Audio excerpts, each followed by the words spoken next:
the effects, right, of abuse. It helps you, it creates, not it doesn't help you, it creates fear-based habits. So you see, when you've been, I posted something earlier today that, if you don't deal with your pain, right?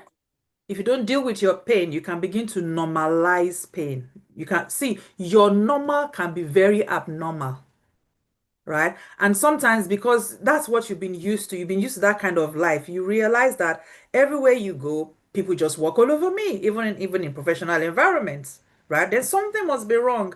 And I remember closing yesterday and talking about value, that you need to know that you carry value and you need to carry your value, right?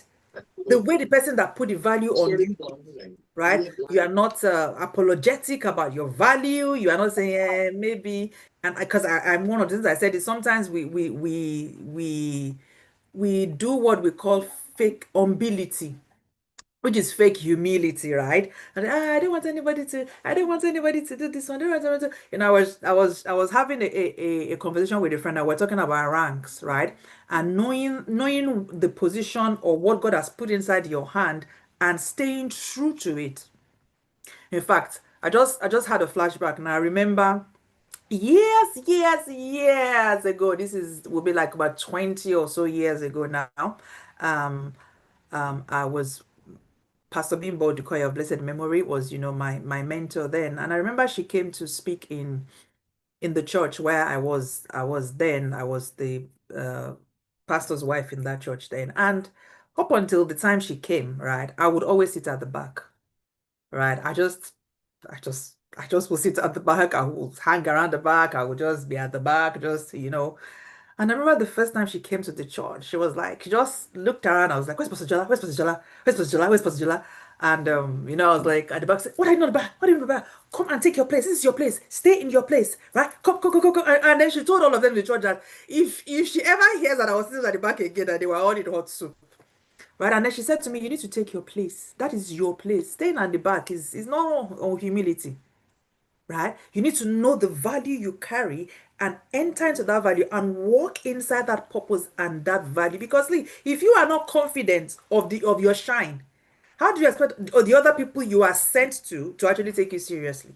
So you need to be confident of it. So we said all of that yesterday. Then Dr. Anthony said something, when you find yourself down, remind yourself of your source. For me, that was a boom moment. When you find yourself down, remind yourself of your source. We also talked about, he said something about when you are not working according to in your purpose, right? It means that you are a successful failure because you can be making money. The fact that you are making money, right, in a particular area or career doesn't mean that you are fulfilling purpose, right? What you need to go inside and check, okay, is there fulfillment? Right. And I remember somebody asking the question about when you said what you carry don't carry you, and things like that. And he said it's not just financially. Yes, on the long run, right? It will pan out for you financially, but while you are doing it, do you feel fulfilled or do you feel a struggle doing it? Okay. And so many things, just go and catch up on YouTube. So just search for Coach Jola-Grace on YouTube, and then you can catch up on everything that we talked about yesterday. So our first speaker is here today, and because we have so much to talk about tonight, I just want to bring her straight in and get her to start a session. And then we will take it from there. So some people also said to me yesterday they didn't catch the unburden, right? The unburden that's coming, unburden boot camp that's coming up. They didn't quite catch the links and all of that. We will post it in the comment section as we go in the course of the day. And remember, like I said, the discount of £9.99 is only for the people in this room, or over these 3 days. So if for instance someone who is not in this room, but they want to register in the next 3 days, because after the next 3 days that discount is gone, and that's it is gone. So yes, so like I said, I'm going to bring in our first speaker. I'm so excited about what she has to say to us tonight. So let us just watch this and then she'll come in afterwards. To Excel 7.0 Summit where hope is Welcome to Reinvent2Excel 7.0 Summit where hope is reignited. and purpose is reactivated. Today, we are excited to have a woman whose life radiates grace, purpose, and passion. A woman who embodies strength, service, and unwavering faith. Babbie Egbe, fondly known as the church girl. Growing up in a Christian home, Babbie's journey with God began early. She started singing at a tender age and was ordained a pastor in January 2007, answering a divine call that continues to guide her purpose today. She is a writer, self-care consultant, and advocate for raising godly and disciplined young girls, a driving force behind the inspiring movement, Warrior on Heels. Through this platform, she mentors young women to shape their world through the word, prayer, and a life of example. As a mental health advocate, Babbie is passionate about healing and restoration, helping others rediscover confidence and self-worth through boot camps, group therapy, coaching, and heartfelt ministry. A graduate of River State University and holder of diplomas in applied theology and faith leadership, she serves as media director for the Pentecostal Fellowship of Nigeria, Women Wing, Lagos State, and as a chaplain command captain with Guy Peck Chaplaincy Corps, Inc. Her dream is to build a safe haven for abused women and children, a true reflection of her compassionate heart. Above all, her passion is doing the will of her master, Jesus Christ. Please join us in giving a warm welcome to Babbie Egbe.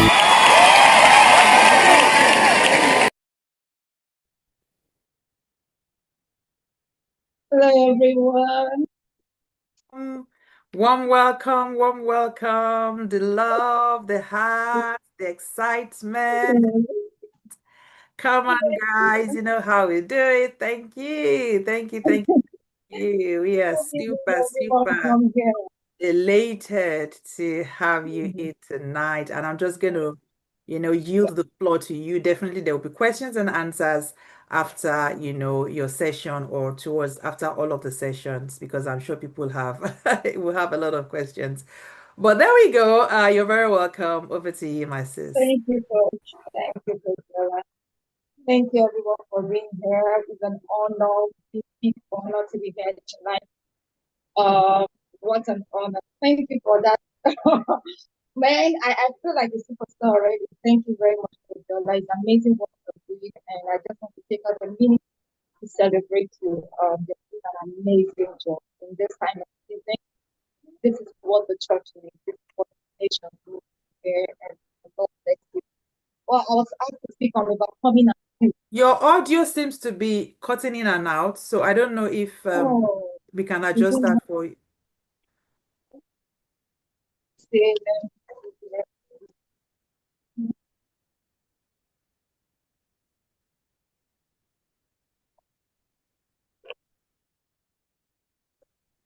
Welcome everyone that's joining us. okay. You're very welcome. Is it up now? Okay, you can carry on talking. Can you hear me better now? Yeah, I think it's better, yes. Okay. I was asked to speak on overcoming abuse. Mm. Wow, it's a very personal one. And for days I was trying to we'll see how the Lord takes us on this ride. Life can flip any moment, in a moment. Uh, when life flip in a moment, you better have enough fortitude to bear it. Because most times when life flips, it doesn't flip for the better. Sometimes we think when life flips, so sometimes when life flips, we feel that okay, it's flipping for the better. No, most times it doesn't flip for the better. It actually flips for the worse. That's what happened. Unfortunately, the church has a revolving door when it comes to people who have divorced, separated, single mothers, single fathers, that they simply brought that upon themselves. But I am here to tell you firsthand that bad things happen to good people. Mm. And it's not because you are bad. That's why bad thing happens to you. It's like it's a part of life. You don't for gold to become gold, it has to go through a process. It goes through a lot of process, and that process is not even pleasant. It's an unpleasant process, but at the end of the day, we all know how gold starts to be. It doesn't mean that gold is bad, but it goes through the process. So our culture has taught us to stay silent about the very things we should speak on. Mm. We have been conditioned in that we become too cultural that the things we should actually talk on are the things that we keep quiet on Mm. because it makes it feel better, it's safe, you're not stirring the water, you're just keeping the peace, do not Do not bring in a storm. Let's just stay calm. That we know it happened, but can we just not talk about it? We know it is true. Can we not just bring it up? Let's just live in denial. It never happened, and just let it go. After all, you're still here. You are alive. You didn't die now, so there's no need to bring it up. When we don't tell our stories, we hide the truth, and shame thrives. That is just the basic truth. There's a level you get to, even silence can sing you wrong. There's a level you get when you keep keeping quiet for too long. Even silence itself will look at you and say you are wrong by not speaking. So your voice is a lifeline for yourself and for others. Speaking your truth, however messy, is helping others to know that they are not alone in that situation. You're also helping others to know that, yes, this thing happened, but there is also a way forward. There is something better. Every time you use your voice, you're healing also. Every time you tell your story, it's also helping you to heal. It's not just for the crowd. You find healing when you open up and you speak. There is that force that makes you feel you needed to be silent. You are not claiming your power. You're claiming back your office. You're claiming your position because you are no longer silent. My mother, Reverend Christy Batiro, will put it this way: in telling of the story is the deliverance of men. When you tell the story, you're delivering a whole lot of people. Abuse is real. Abuse is real. I can tell you that for a fact. Growing up, I thought abuse only happened to people who are poor and who are uneducated. I believe so much in it that while in school, no matter how provoked I am, I will not fight. No matter, I will not say unkind words. I was so conscious of it. So it is meant for people who are low class, who do not have class at all, for abuse to happen. I believe that so much. So you can imagine how I felt for the first time when I was abused. The first time, I couldn't believe it, and the pain it was that I got abused in my marriage. I got abused in marriage. Not that it was maybe in a relationship, in my marriage. We all wish to live happily ever after. Nobody wish to just get married and then you feel that after a few years I'm going to get divorced. No, as little girls, we all had dreams. I'm going to get married one day. I'll treat my husband like a king. My children, I will love them. I'm going to daughter my children. We all have these dreams growing up. So you can imagine when I got married, before my own marriage started, it already ended. It already ended before it started. I was married for 18 years. I was married for 18 years. In fact, I can't believe that. If anything, my siblings would say if anybody should have marital issues, it can never be bad. I was that child at home that everybody believed my life was going to be so bad because of how I lived as growing up as a child. And then for my life to flip at a moment, but my siblings would go like, no, this is not, something went wrong somewhere. I had my dream. Abuse does happen, and abuse does not have class. Abuse happens to the higher class, the lower class, the middle class. It happens to all. It does not have class. I've always been a church girl. He was a devoted Christian, a committed brother in church. I didn't meet him outside church. You would have said, okay, where did you meet this guy or something? No, I met him in church. In church. So it would have been a different story if I met him outside church. So I assume we had the same values and the same principles. I just assumed that because we met in church, everything was, we were hearing the same. We had the same spiritual background, so we were hearing the same story. So how come all of a sudden all this was happening in our marriage? And I grew up in an era where girls were not allowed to ask men for money. It was a taboo. Now they say they have stocking stage money. We didn't have that. It was a taboo to ask a guy for money. We didn't have that. We didn't have that. And it was at the time when I was my prime. Everything was just working and everything. The pursuit was something else. He even swore with on his mother's grave, I'm going to do this, I'm going to do that. We got married. After we got married, 9 months later, I had my first child. And he had to be transferred to another state. I couldn't move because our baby was very fragile. She was too young. I couldn't, and I was asked to stay behind for a while because I couldn't move. I couldn't move at all. So I had to stay to nurse. And when it was time for me to move, I moved. When I moved to the new state where he was the baby, I just discovered there was another world inside. I made a difference. And I went like, I'm a good communicator. I like to talk. I like to communicate. I think we need to have a conversation. I don't know you anymore. I like to change. What's going on? He said, people change.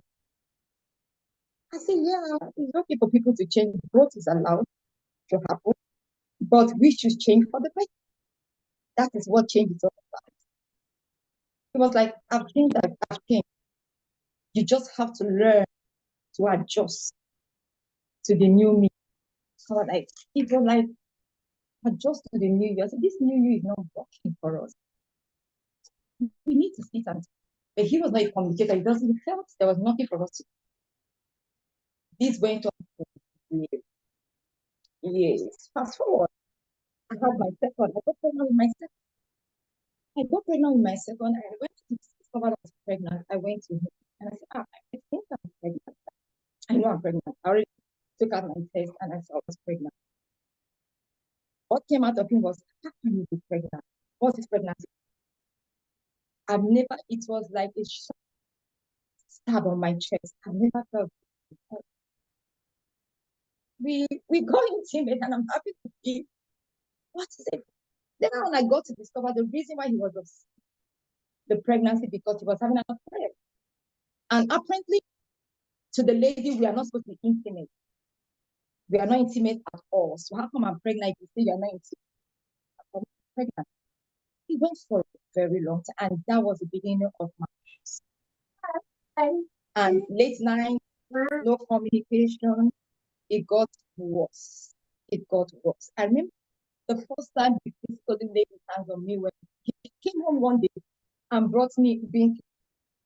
So when he brought the bean cake home, I was heavily pregnant with my second, and I was about eating that bean cake, and I heard in my ear loud and clear, very audible, to not eat. So I dropped it, and I went into the bedroom because he was already bad. I was on the dining table, and I went, "Excuse me, I need to ask you this. Where is this bean cake coming?" And he didn't respond for a long time. I said, "I need to know where this bean is coming from." And he went, "She gave it to me to give it to you." Apparently, the lady was dating at that time, and it's somebody I know very well. I'm like, how would you do this? In my condition, and somebody she gave me and the body that I should do. I got a dirty slap and was it. And that was the first one. I went black. I couldn't believe it happened to me. I have never felt that bad woman. I just ran into the room, turned on the shower, stayed there for hours. I felt violated. I felt stripped of myself, everything that made me that they left me. I felt what is left of me. I felt worthless, no value. How does a man who professes so much love ladies? It was a strange occurrence for me. How do you say this person is supposed to be? How do you lay your hands on somebody that is supposed to be your partner? How do you do this? I stayed there for hours and I don't know how long I stayed there. I just run the shower on my head and I remember the tears that were coming, that they were hot tears. I was frozen in disbelief. I was frozen in disbelief. I couldn't tell anybody. And you know, in those days, we had this don't bring in the third party, do not tell it. It was a well-meaning advice that was not too good. At that, I couldn't bring myself to telling my family. I couldn't tell anybody. At that, I began to isolate myself from everybody because I felt ashamed. I felt dirty. I think the right word is I felt like I couldn't bring my head to trust. Actually, to me, it went on, and that was the beginning of it. It was like a license to stay out late nights, don't return. so many years, and it got bad. It got that bad. I was always hoping. So when I finally found my voice and I could speak to somebody, an elderly pastor who was a bit close to us, and I told him, the first thing he said to me was, "You're not prayerful enough. You're not being a good wife because you're prayerful. Your husband will not do this. Your husband will not do that. You're not spiritual." My people, I went into fasting and prayer. I did. I went to fasting and prayed. I prayed to the extent that I got all. I prayed to the extent that I got all because he made me believe everything that was happening in that marriage was not. He made me believe that everything that was happening. He made me believe that everything that was happening was my Okay, fault. I think someone is saying that. Can you hear me? Yeah, the audio. The Yeah, audio is my audio cracking. is actually, yeah, but it's actually up. It's at its highest. I don't know why. It's at Okay. its highest. Yeah. Mm. So so so he made me believe that everything that was happening in my marriage was all my fault. And I needed to work on my spiritual life. Mm. And then I read the Bible in an ignorant way anyway, believing it was all my fault. Because it meant, when people feel what thoughts in your head, that if the marriage was going to work, it was on my shoulder, it was going to fail, it was on my shoulder. He made it felt it was just a one-sided thing instead of it being his pastoral duty. Marriage is made for two. He said, man and woman, and the man shall leave his mother and shall cleave. So how come is now just on the woman, the shoulder of the woman, to make sure that it works? Every misbehavior that comes in from the side of the man is being placed on the lady. He made me believe that.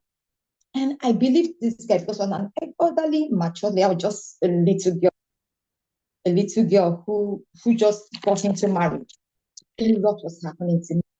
Oh, this audio, my audio is off at the high. Is it better now? I think maybe to be network because mine is better here. Can you hear me? How is the audio now?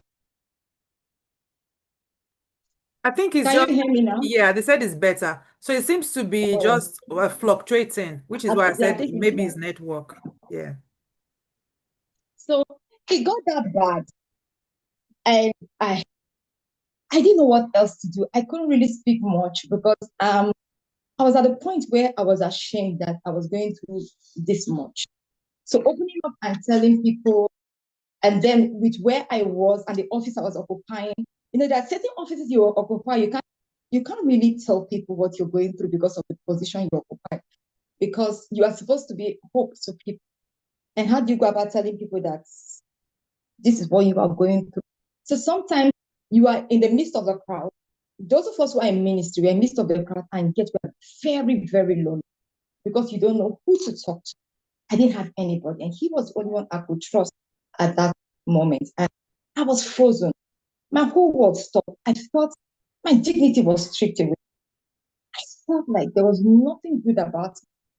Nothing good about it. I look at myself in the mirror, and everything I believed about myself, I unbelieved it. Like, this is who I am. At the point it made me feel that marrying me was doing me a favor. And I was like, this is the guy that begged with his life. You begged me with your life to marry. Like at the point, like I was not pregnant. You didn't marry me because I was pregnant. Okay, that's why you had to maybe marry me. There was no reason for you to do that. I was every man's desire. So how did I get from? How did you get from a 0 to 100? It didn't make sense to me. And I was just in my early 20s. I couldn't tell my parents. I couldn't tell my siblings. It was unbelievable. The family I come from, is not acceptable. So I just kept praying. I just kept praying, and it went worse. He did. I almost that pregnancy was a nightmare. How my son survived. I actually had a boy. How he survived to today. It was because my son was a prophet. I remember when I was pregnant with my first, I had a daughter, and I got a prophecy that I was going to have a son. and he and everything that concerns him was told. So for my son to survive every nightmare, every beating I got by heavily pregnant was because there was a purpose. Because he was, if not everything I went through, from bleeding to going to the hospital, would leave me alone. I will have to be picked. I'll have to call a friend to come pick me to the hospital, and everything that happened. So I wouldn't have been alive if that child was not a prophecy. I felt silent in a way, endless river of pain. I couldn't tell anybody. Everything went to the side. I was trapped. I was just trapped. I didn't know what to do while he was having fun. And he's that type of person that you're not going to go and tell anybody that this guy did it. Nobody's going to believe. He's everybody's sweetheart. You know what that means? No, he's that quiet. You know those guys that are quiet and gentle that cannot kill a fly. And because you're a pretty girl, you are well dressed, you know how to carry yourself. Oh, all these type of girls and blah blah blah. I was seeing as one that this one, no, this one that carries herself like this and does this and does that. No, it's not possible.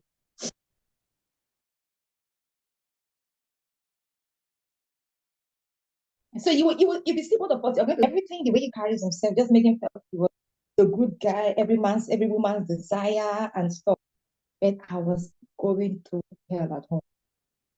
He was presently absent, but just a good. I didn't have a marriage. I've never had it. I was just counting years. That one slap changed everything. We became opponents. We became opponents in the house. There was no marriage. If I had preaching engagement, he's going to go behind my back to cancel them. He became opponents. He's going to go behind my back, make sure it's canceled. I had to deal with his jealousy, his anger issues, his childhood traumas. He was from a polygamous home. And I come from a well-bonded, knitted family. And he was from a polygamous. So I had to deal with so much trust issues. I was fighting so many things that had nothing to do with me. I was fighting against him. Instead of both of us fighting against the world, it was one too many battles for just me alone. And I couldn't still tell anybody. You know, when certain things happen to you, you begin to doubt God. You begin to doubt life. You begin to feel if God really loves you. I got to that point where I began to doubt the word of God. Because I got one day, I sat in my room and I began to ask God, what did I ever do wrong? If I was a bad girl, I would have said, okay, I lived a reckless life. So this is punishment. So I could understand that I went through. I did something wrong. So this is okay, come. But no, I was faithful. I was a church girl. I loved you. You know I love you, Jesus. How can you just sit down in heaven and all these are happening to me? Do something. And everything was just silent. It was a whole lot of struggle for me. It was a whole lot of pain I had to go through. And then this went on for 18 years. My kids were grown. I ended up having 4 kids. My kids grew and my kids went to school. They were getting enlightened and everything. My kids would see everything they abused. And one day my kids came home and they told me, Mom, I think you need to leave this marriage. You need to go. You need to go more. You need to go more. I think you need to leave this marriage. I told them, no, I can't do this. They said, yes, you need to. We know you, we know our dad, and we think it's high time for you to leave this marriage. Because this guy is going to kill you. These were my own children talking, not strangers. And I told them, I will do all it takes to be here first of all. I will not just going to pack up and I'm going to try my best to do everything it takes to make sure that it's so that the day I decide to leave, I am sure that I left trying to make sure that I exhausted everything humanly possible. Because I don't want to have regrets that maybe I didn't try hard enough. And it went on for years. Then one day he came and said he was leaving town. And it got to a point where he was practically not staying at home. We all have our spare keys, so he could come at any time, pick up his clothes, go 3 months, 4 months, 6 months. We were staying in the same state, but we weren't saying this. Sometimes we meet on the road and we just pass each other as if we don't know each other. It got that bad. But he was staying somewhere else. I don't know where he was staying. And he came home one day and said he was leaving. We were leaving the state where we had been. He was going somewhere else. I said, okay, good. And I said, you're leaving the state. What is it? We have kids. What's going to happen to our children? What plans do you have for them if you're leaving the state? And he was like, no. Why am I asking him that? It has nothing to do with him. I told him, you've broken trust. You've ruined this marriage. You're not even looking for an avenue to even salvage anything. He said, if I've broken trust or whatever I feel, I should go and ask God. I should go and ask God to fix it. I'm like, I should ask God to fix it. He was not ready. The betrayal, he didn't mind the betrayal. Okay, now you know that this is who I am. So deal with it. It was that cocky attitude, like, now you know, since you come to know this is who I am. You finally discovered me. Okay, no apology. And he said it has nothing to do with him. I should go and pray to God and ask God to mend my heart and stop. And then he was going on. And when I asked about the kids, and so what's your plan? I got another bit in that for asking what is the plan, the kids since was living state. And I remember that night, my daughter had to call my younger sister. My daughter picked up my phone and put a call to my aunt and said, Auntie, you need to help us. Our dad is killing our mom. And I could hear my sister on the other side of the phone screaming, leave my sister. If you don't want to get married, can you please leave my sister? Stop hitting my sister. It was loud. He took the phone from my daughter's and put it in his pocket. I had two phones at that time. Already the other one, I was trying to call his phone 6. Because at this point in time, I was talking to his elder to tell her this was happening in our marriage. So I was trying to call her. He took both phones, put it in his pocket, and went on with the beat. He just kept pounding me, pounding and pounding. I remember I was able to run into the bedroom and locked it. This guy used his legs, slammed the door, broke the bedroom door. He said, I've told you, I'm going to kill you, and nobody will believe I ever did it. And it's true, nobody will ever believe he did it. He said, nobody will believe I ever did that to me. And at that time, I didn't know what to do because he kept pounding. My son came in. My children had their fair share. My son came and said, you're not going to do this to our mom. You're going to pass through me. And he really gave my son his fair share. My daughter came in. He gave my daughter her fair share. My children came in. My daughter had to take the two little ones and hid them in their bedroom because she didn't want them to see that. But my two older kids that came in trying to help me, he gave them their fair share. And it went on. I remember passing out that night. I literally died that. When I passed out, I remember it vividly. The only thing I remember bringing me back to life was the bangs on our door. Apparently, our neighbors have heard it. So the neighbors came around, they started banging the door. Every time, this is what you do to this woman. So it was the bang on the door that just checked me back. Whoa. When that happened, and he opened, because already had the keys, go to the back. What he does, he have the key, go to the back door and the main entrance. And it's perfect. So the children can't call for help. He just traps everybody in the house and he just goes, nobody will ever believe me. So he can't tell anybody. They're not going to believe me.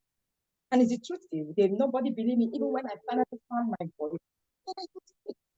Nobody believed people actually do. So when the doors were open and I was able to run out of the room, I was just wearing a pajamas. This thing was at 11 p.m., 8 a.m. in the night, 11 midnight or so. No, 1 a.m. in the night. I ran out in just my pajamas. And I stayed outside the gate. Till in the morning when he left, I came in. And usually what will happen, my kids will help nurse me. My daughter, my son will carry me to the bedroom. And my son will leave. My son will leave. My daughter will bathe me. She'll use hot water. She'll massage. It was a good sight for children. And after I got okay from that one, I told myself, I'm not doing this anymore.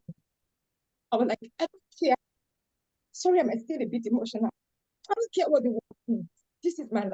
I have 4 kids and I need to live for the children. Let me take it a little bit backward. I have been suicidal 3 times. I remember the last time this happened. I left home. My children were sleeping there. The last time he did it, I just walked out of the house. 2 a.m. I walked out. I just went to the major room and I was like, I'm done. This shame is too much. I'm done. And I went to the main road that day. I saw a trailer coming. I literally saw it. I went there. I stood in the middle of the road and I just wanted to die. So today, I could tell you people, I don't know what happened. But all I knew was that somebody just struck me off the road. He just took me off the road and the trailer just went. And when I took to look at the guy, I broke. I was on that by the side of the road and I broke and I started crying. And when I was trying to look up to look at this guy, the guy was not, there was literally no body there. I was the only one on that major express. Oh my God, you need to see the way I ran back home. I was so scared because I knew somebody swept me off the road. I know I felt it. I know I hugged him. And I went down because I was in pain, broke. And when I looked up to just say thank you or look at him, he wasn't You can standing turn there. on the other lights if you want. Yeah, he was standing there. I knew it was more than a human. I knew this was. So I went home that day. My kids were in their room, they were sleeping. And I made a vow right there while they were sleeping. And I apologized and I prayed to God. I said, that was the last time I was going to suicide. That was the last time I was ever going to take my life. I was not going to do that anymore.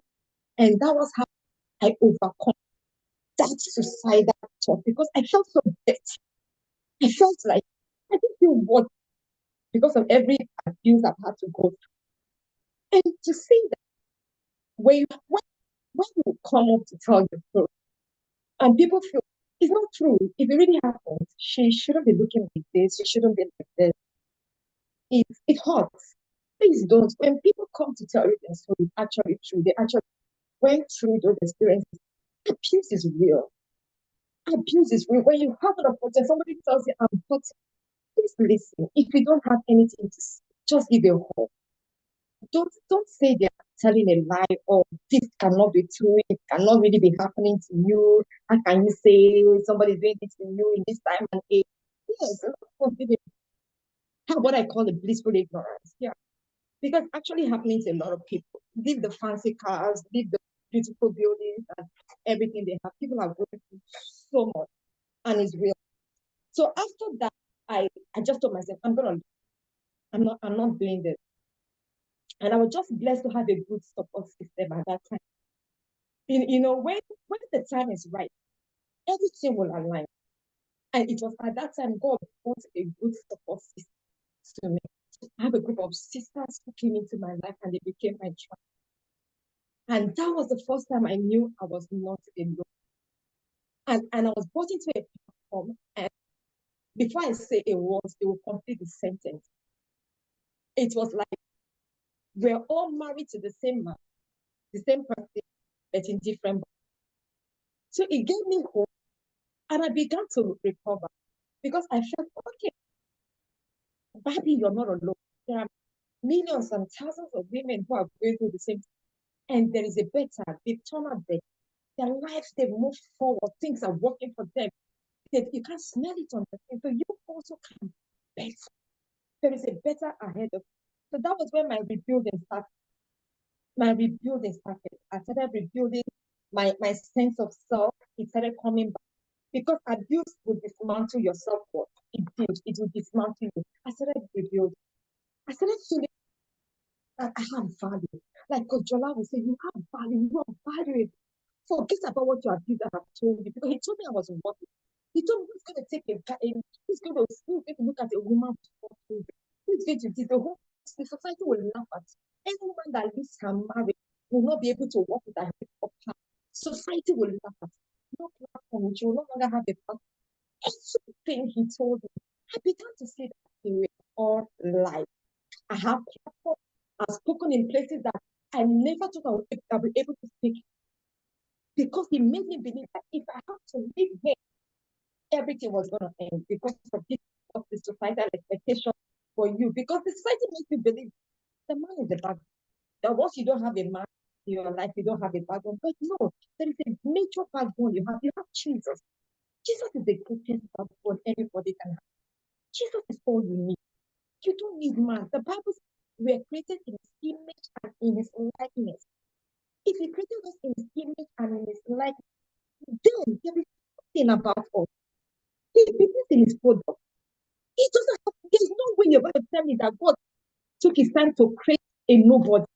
No, he's not a wasteful God. He is not a wasteful God. He says for everything, purpose. We have all purpose while we're here. My life might be different from yours, but you are not empty. You're not ordinary. You carry something. There is something unique about you. You're a valuable, made to be in this one. You are valuable. You are relevant. You are here with a fashion mission. That is why you are here. There is something that is unique about you. What because Jola can bring to the table, I cannot bring to the table. She's different. She's unique. This is what God has called her to do. And she's having her off. She's doing it very perfectly well. That is why she's here. So it is God that defines who we are. It is not our marital status. It is not what we have. It is not the school we went. It is God that defines us. So I began to see me in another life. It has happened. It has happened. But there is more to you. There is more to you. Do not listen to what the abuser have to say. There is more to you. You have so much more. Much more. There's always a better ahead. What you laughing? There is always a better.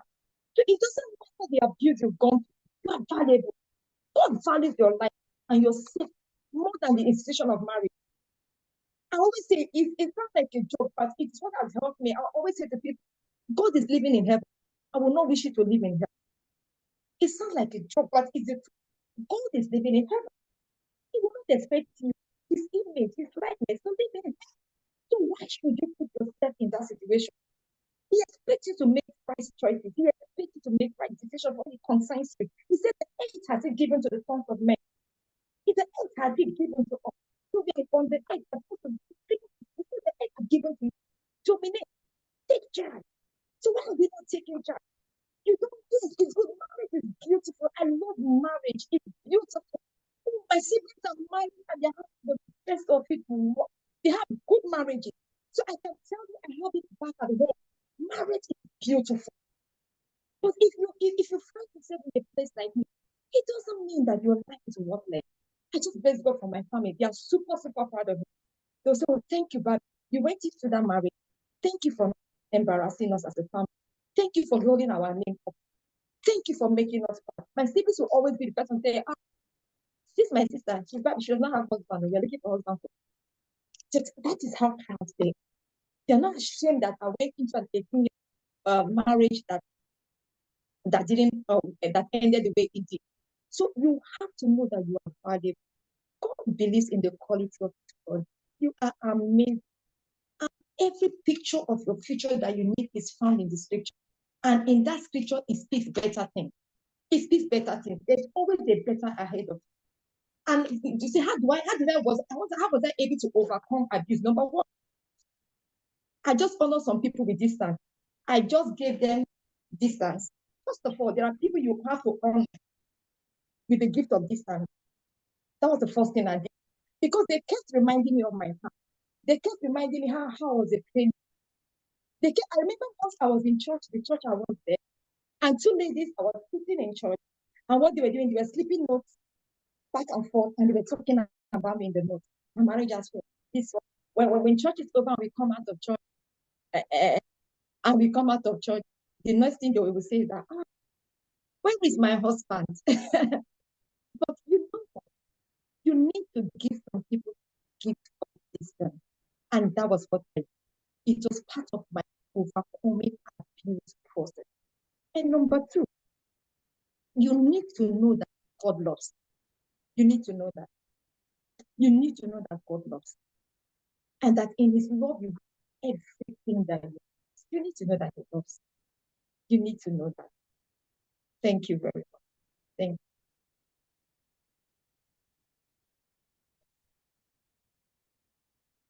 Hello, can you hear me? Hello. Wow. Can you hear me? Yes. Wow. So Can we just send some love, right? I just want us to just send a lot of love and hugs to our speaker, Babbie. That was not a very easy thing to do. The truth is, Thank you. I sitting down here, I was triggered myself.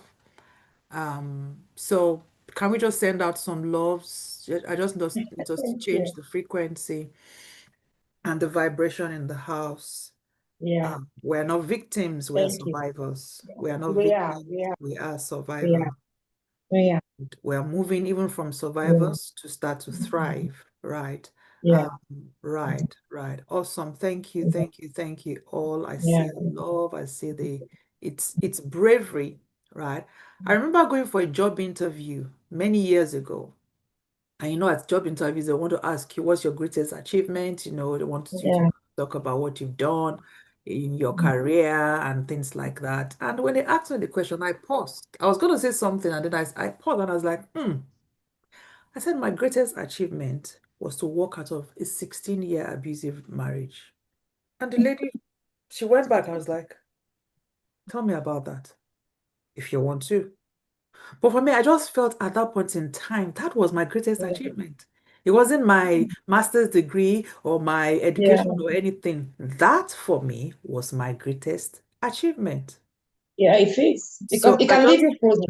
Yeah. yeah, I just It want can to leave you frozen. say, yeah, I just Yeah. want to say a very Yeah. big thank you to our speaker tonight. She's a pastor, and for her to have been, able to come and share, with us tonight, I believe, is taking a lot from her.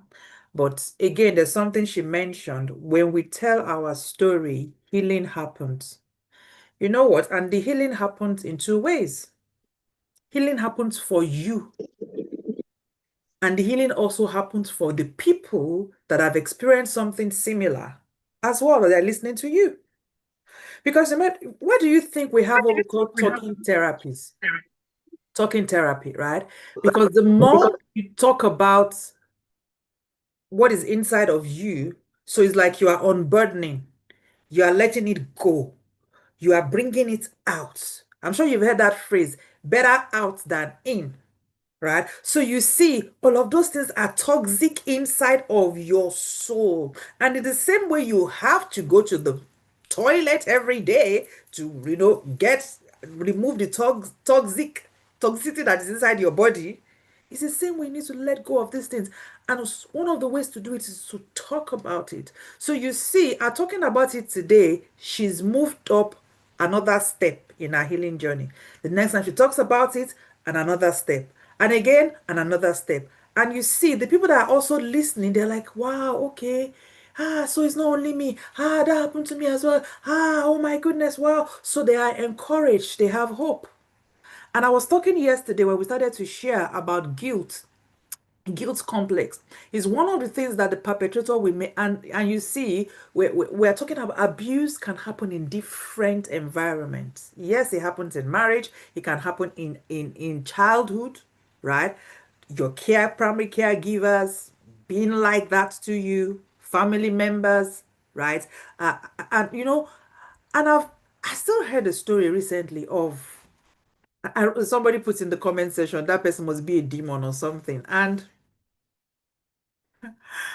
I will say this anyway, right? I will say this and I will balance it. You will realize that when you hear a story of happening, not happening 25 years ago, still happening like this a few months ago, a father, right, having sexual relations with the daughter, that's not normal. That's not normal. So you see, and I said that, listen, you are 12, you are 8, you are 14, you are 15, right? And somebody say, you are the one what's the word? You are the one that made him do it. You seduced him.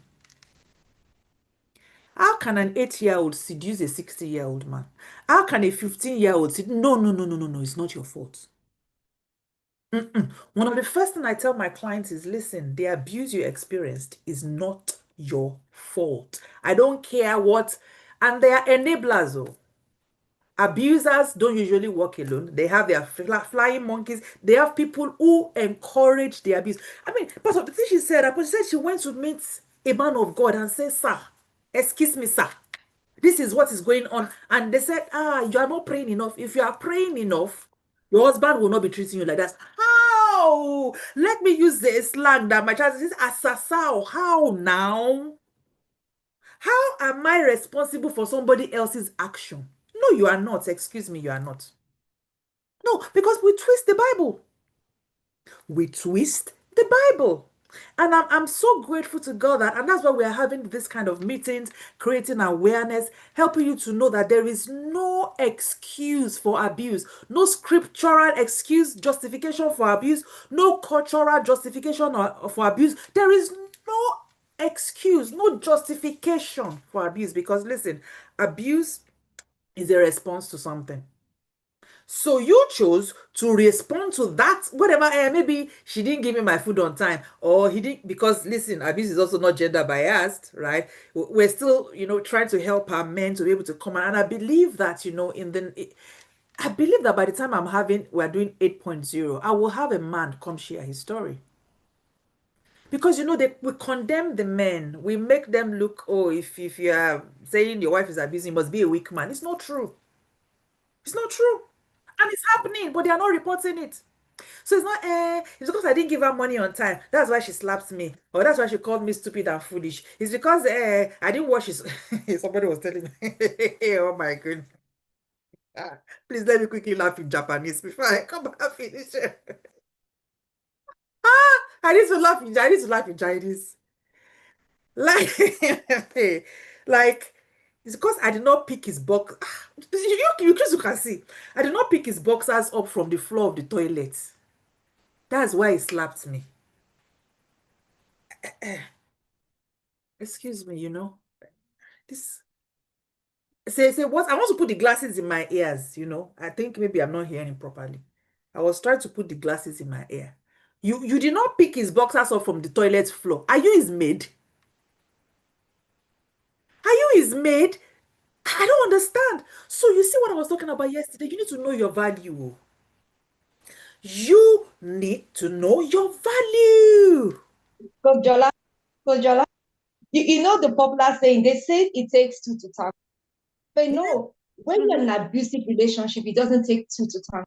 You don't have control of what your abuser melts on.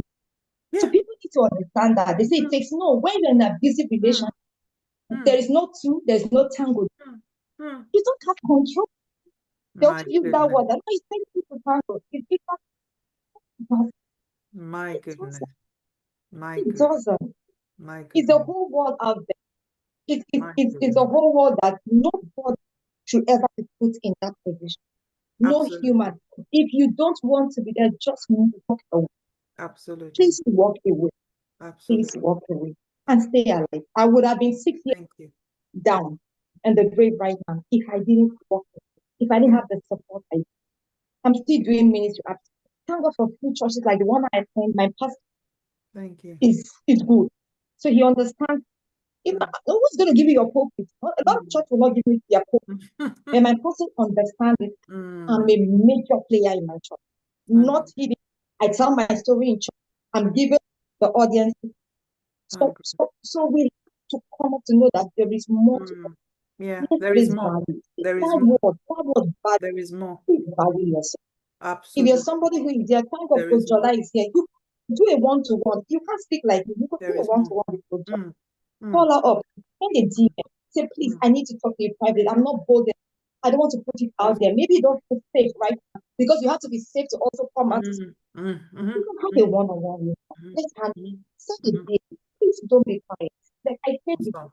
at the point, silence will always Awesome. also judge you because when you stay quiet, Absolutely. silence itself will say you'll be but Awesome. keeping quiet for that. Awesome. Awesome. Wow. Thank Thank you. Thank you you. for, that being bold enough to actually walk. And that's why I say to people, listen, your past is in the past. The future is a blank check, Yeah. right? You can't afford Okay. to allow your past to hold you back. And you see, whatever happened to you in your past, Don't allow it to keep happening to you in your present. In fact, I say to Mm-hmm. people that you owe the next generation, your children, you owe Yeah. them healing, because the healing is not just for you. The healing is Yeah. also for them, because if you don't heal, you will Absolutely. transfer that pain to them. Some of the childhood Exactly. abuse that some people experience, it wasn't because your parents were bad. They were Yeah. transferring pain to you Brokenness. because they also Mm-hmm. experienced something horrible in their lives. Right? Yeah. So let me quickly share this before I bring the next speaker in, because I've had a few people ask me also about this too. Please share again, and I'm still going to come back as well to do my own session. If my Okay, if my what's going on? Um, my oh dear, my just bear with me. Laptop is. I don't know. Can you still hear me? Can you still hear me? My laptop seems frozen. Can you hear me? I can hear you. Okay, you can hear me. Okay. So my laptop is frozen, so I just wanted to know if I to can be hear you. sure that okay. Right. You can okay, sorry, I wasn't even seeing it. Okay, cool stuff. Yes, so what was your so I know that she shared about her story, but she also mentioned some gems. So I wanted to drop in the comment section. What are you picking out? There's some things she said that I wrote down and I found that this is just really, really important. So what did you pick out from that story? What did you pick out from that story? What jumped out at you in that story? What jumped out at you in that story? What did you pick out from the story? What jumped out at you from that story? What jumped out at you? Okay, I'll probably just share this when we're done because what jumped out at you from that story? Awesome. Oh, I can see our next speaker is in the house, so I'm just going to bring her up. She has her time is very scheduled and so I'll just bring her up. I am valuable. Lovely, lovely, lovely. Somebody said, I am valuable. 7 points. I am valuable. I love it. I love it. God loves us way too much to allow us to continue to endure abuse. That's what she shares something about God is living in heaven. Why do you want to be living in hell? Duh, who sent you errand? Because sometimes you see, okay, somebody trying to just put that on. For me, that was also like, wow, this is actually really interesting, and I think it's better for us to know that it's not sometimes is humility is ignorance to think that suffering, let's just be suffering, that God, you are more righteous when you are suffering. Hey, hello. Okay, let's do this. Let's do this. Our second speaker is in the house. Amazing. Welcome to Reinvent2Excel 7.0, a summit where hope is reignited and purpose is reactivated. Today, we are excited to have with us a woman who is a living expression of purpose, passion, and possibility.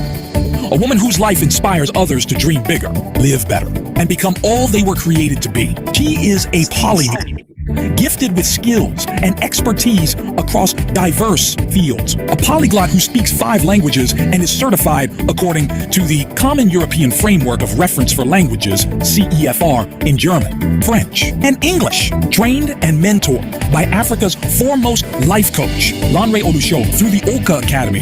She is a certified life coach, a neuro-linguistic programming practitioner, and an emotional freedom techniques and matrix re-imprinting practitioner. Through these trainings and years of impact, she has transformed not just her own life, but also the lives and relationships of many around her. Her academic achievements speak of excellence, with certifications from Harvard Medical School, HMX, Obafemi Awolowo University, and the University of Nigeria, and Nsukka She holds a bachelor's degree in pharmacy and a master's in business administration. With nearly a decade of experience in the pharmaceutical industry, she currently leads the largest team of business development managers, promoting groundbreaking interventions in ophthalmology and cardiorenal metabolic medicine for a multinational firm. Beyond her professional achievements, she is the creative mind behind the annual Cake Tasting and Life coaching event, a one-of-a-kind experience where learning meets fun, helping people prepare intentionally for the year ahead through her company, Reignited. At her core, she is a multi-potentialite, passionate about healthy living, personal finance, and human relationships. But above all, she carries a divine mandate to help individuals discover what is truly possible with their lives and to live fully. Please join me in giving a warm, purpose-filled welcome to Ibukunoluwa Oyeniyi, the Builder.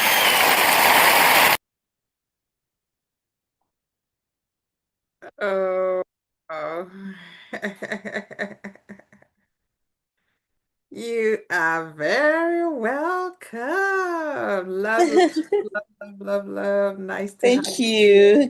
Good evening, ma'am. Good evening, you. everybody. Good evening. You're very, Um, very I welcome. mean, morning, afternoon, wherever we are, different parts of the world, I believe. It's good to be here. Thank you so much, my dearest sister, Coach Jola, for having me. And I look forward to the wonderful things that God is going to be doing in our midst tonight. Um, yeah, so allow me to say, I know, yeah, that I'm a person of faith. So tonight I'm going to be leaning a lot into that. And I know that I'm in a safe space. So once again, I want to say thank you. Thank you very much. Good evening, everyone. I see Becky. I see Isoken. Thank you so much. Yeah. And I'll just like to give some honor to the people that have spoken ahead of me as well. Um, well done. God bless you. And once again, thank you very much, ma'am, for having me. And it's good to be a part of this powerful annual event this year again. Um, so I'm going to be speaking for about 30 minutes, as I've been told, and I'll just try to keep it that way. Please help me because I can talk a lot. So just in case I I start to go beyond my time, please let me know. Um, but I would work within that. So the theme is rise, and I know that a lot have been said in this regard. I know that a lot has been said in the context of relationships, I want to believe. Um, and tonight, yes, I am also going to be um, coming from that angle of relationship, but maybe a little differently, not so much now about um, relationship between people, whether marriage or anything, but maybe this time a little more about relationship between you and God. And it's interesting because when we talking about rise. I know Kojola has this book, Rise Above Your Past. It's like, when I hear rise, I hear, elevate. It's like, I think about floats, that comes to mind, you know, just, or maybe like a hot air balloon, just launch, take off and all of that. And oftentimes we talk about that in the context of course, something not necessarily going as you'd like it to go, and then you want to go outside of that. You want something new, you want to launch, you want to break forth into something new. And in this case, the theme itself is like a command, is like an injunction. It's you Really have fair. to you have to do what you need to do. I beg your pardon. Okay, all right. So it's like a command. It's an injunction: rise, do this, get up, get there, and elevate, let go of the weight, just get into where you're supposed to get into. And it's interesting that, like I said, I know we've been talking a lot about, quite well about relationships. And tonight I want to talk about you and God, or we and God. And that is because I'm bringing it from that angle because, you know, in the life coaching field, we talk about different areas of life, right? Talk about critical areas of life, talk about relationships, talk about finance, talk about career, family, health, and all of that. And just maybe sometimes it's easy for us to say, oh, maybe I did this wrong.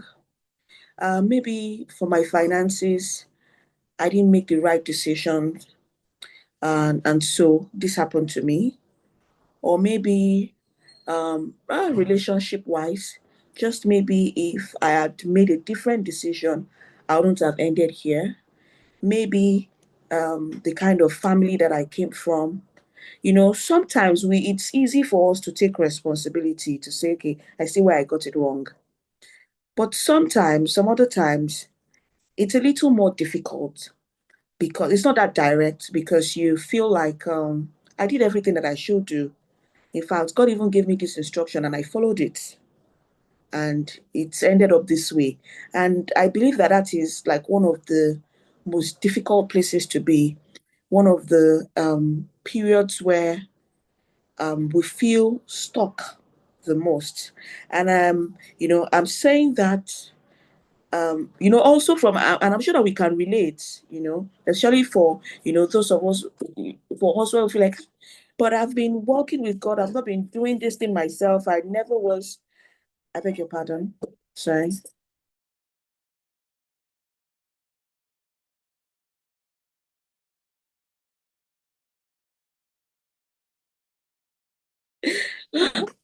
All right. Sorry about that. So, like I was saying, there are times when you feel like I actually even got this instruction. I you know, I was led in this direction. But why am I disappointed? Why are the outcomes not the way that I want them to be? Why am I in this situation? Why do I feel stuck? And a lot of whys and a lot of questioning and a lot of disappointment and all of the negative feelings and all of that. In spite of that sense of justification or being justified, and I'm not even talking about self-righteousness here right now. I'm talking about the best of our intentions. In spite of that, and still landing where we never expected to find ourselves, we still have that responsibility to rise. That instruction still comes to us to rise. And there is this Bible character that, while in the course of getting ready for this, came to mind, and it's the person of Job. I know that I would still lean into my my own experience, my own channel, but I just want to take it up from there. So based on what we see in scriptures, Job was a person in his time who was declared by God himself as righteous. And it was that good, allow me to use the word. It was that good that God himself said, hey, Satan, come here. Have you noticed this, my guy? Have you like God was bragging on Job? And you know, I don't get it. I'm sure that a couple of us would have said something like, God, I don't want you to brag on me this way. I don't want you. I'm sure you've heard people say stuff like that. But it was good. We know that humanly speaking, nobody is actually perfect, but God, whether it's grace that he found in his sight or God declared him as righteous. And he called Satan and said, have you noticed my son, Job? And then Satan, and then it was like we're playing games like Bet Niger. And then Satan is telling God that it's because of this, it's because of that. And we know how that story went. And we know how bad things happened for Job. And from what we understood about Job, it was a case of He was really going the extra mile. He did everything he needed to do. He would, even beyond himself, he would try to make sacrifices for his family, for his children, just in case, just in case. He loved God. He feared God that much. He was devoted. But here he was finding himself in a situation where it looked like um God was not holding up his own end of the bargain. You put me here, I'm doing my part. But then something is wrong. And the interesting thing, what makes it difficult? It would have been easier if, the way it would have been easier if God says, Job, don't worry, I got you. Don't worry, I know what I'm doing. Don't worry, this is on me, this is not on you. I'm not sure we really saw, reading through that book of Job, where God was saying, assuring Job, say, Job, don't worry, I got you. But what God did, in fact, at some point was to be telling Job that, do you think you're wiser than me? Do you think you're smart? Do you think, but God, now you set me up for this thing. I didn't, why are we here? How did I get here? What did I not do right? What did I do wrong? Why? Instead of God to say, don't worry, just calm down. Nothing. God was still saying, cool down. Almost like, allow me for lack of a better word, almost like bullying. Yes, bad things happen to good people. And so it takes me to John chapter 16, verse 33, where Jesus said to us that in this world, forget, you go see trouble. You will see when it will happen. You will see there'll be troubles. But the command is that you be of good cheer. The command is that you rise. The command is that you don't allow yourself be overwhelmed by whatever it is that comes your way, because I have overcome. And even if I don't come to tell you in that moment, you have to be able to trust me enough. You have to grow up enough to know that everything is working together for your good. And you still have to, sometimes it looks like, God, you're asking too much of me. Haven't I? What is it? Haven't you done enough? I'm sure, sometimes it feels like that, but it says, but that is the life that we have signed up for. And it takes a lot of humility, it takes a lot of trust, it takes a lot of strength. And I believe it's also why scriptures says that we should not lean on our own strength. It says, trust in the Lord with all your heart. And sometimes even,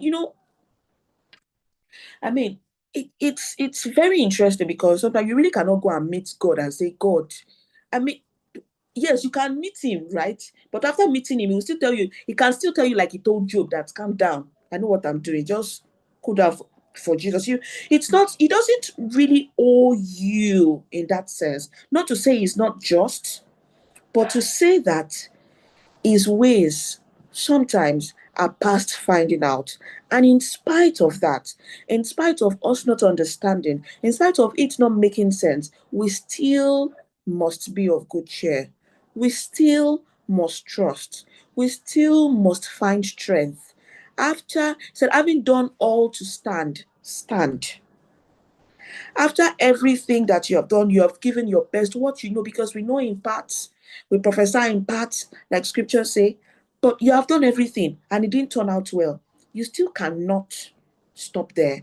You still have to start over again. And the beautiful thing is that his strength is made perfect in weakness. When it looks like we don't have any strength anymore, that is where it shows up the most to to help us and to bring beauty out of ashes. That is one way I believe that God really likes to operate. So tonight, talking about rise, talking about elevate. When we're talking, when there's somebody else in the picture, like another human being, it might be easier to say, oh, this person didn't do their part, that person didn't do their part. But where it is you and God, what do you want to do? How do you want to handle it? How do you want to deal with it? Then it brings us back to our knees. We have to become humble again and then say, okay, so what next? What next? Where do we go from here? If we still if we still go by the story of Job, we know that it's just like, okay, I'm a pharmacist, and we have viral diseases, we have bacterial infections, and all of that, of course, and we have different medications to deal with different things. If you're dealing with a maybe an infection, maybe a bacterial infection, you can use medications to maybe attenuate the microorganisms, to, you can just use it to kill the microorganism.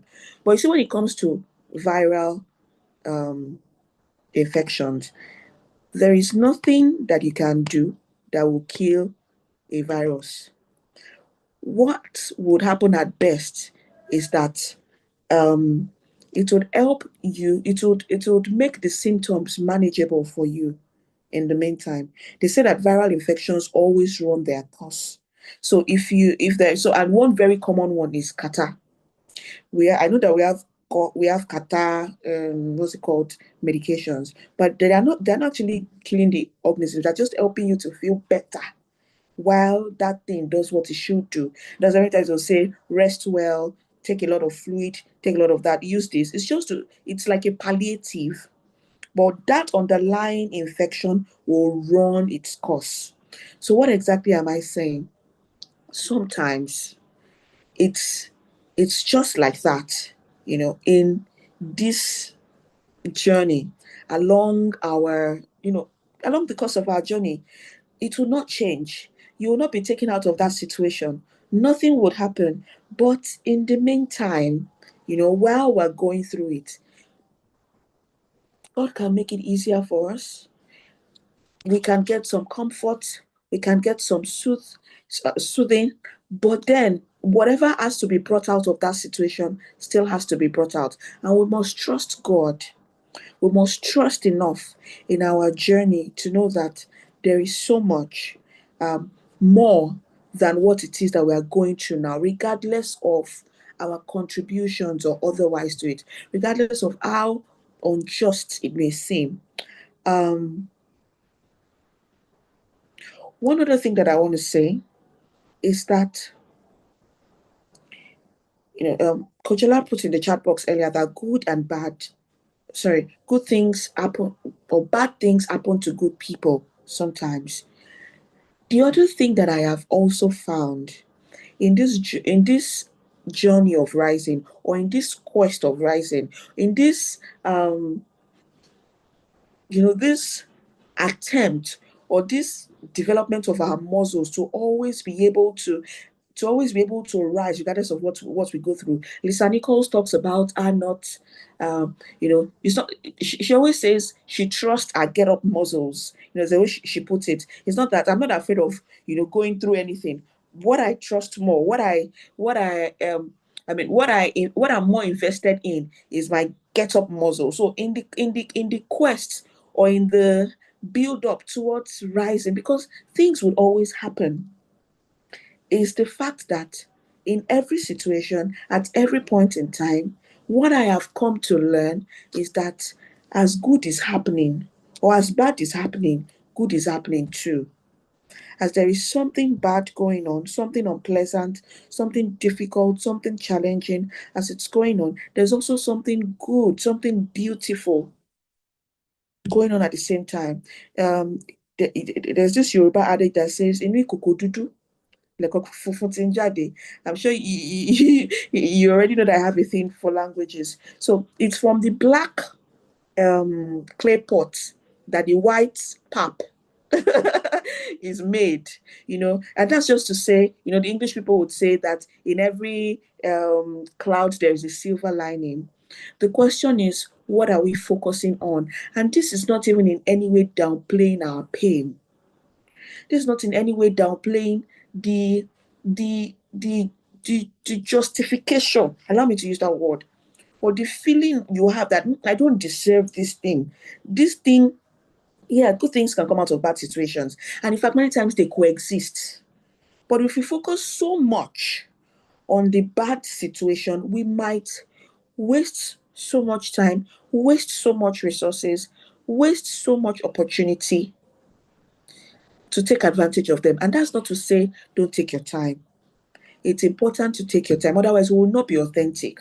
We will not be genuine. I mean, take your time, put things into perspective, take your time, feel what needs to be felt, but also know, also understand that there is a germ in this journey. And that should encourage us to rise. That should encourage us to leap. That should encourage us to say, okay, I know that there is more. Very closely related to that is the fact that there's that popular saying that my life is too small to be the focus of my life. There is more to me. There is more to my existence than how I feel in this moment, at this point in time, about what it is that I am going through. Thinking about it now, apart from the fact that, for love's sake, why would Jesus even leave heaven to come to earth? Why? Like why? What's the justification? What makes it right? By what standards? For what? For somebody like me, who can be very, I think more and more, I realize how cerebral I can be. And even as cool as that may have sounded before, to think, oh, this person is cerebral, this person is, can think, it can be a very big pit. It can be a very big block towards rising because it's not making sense. So I think the word we use, our representational system is AD, auditory digital, where you want to make sense of the world, you want to understand. There's a lot that goes on in your head and all of that. You live from a place of understanding, and that makes sense, really. To be able to, you can put systems in place, you can reproduce, you can do this and that.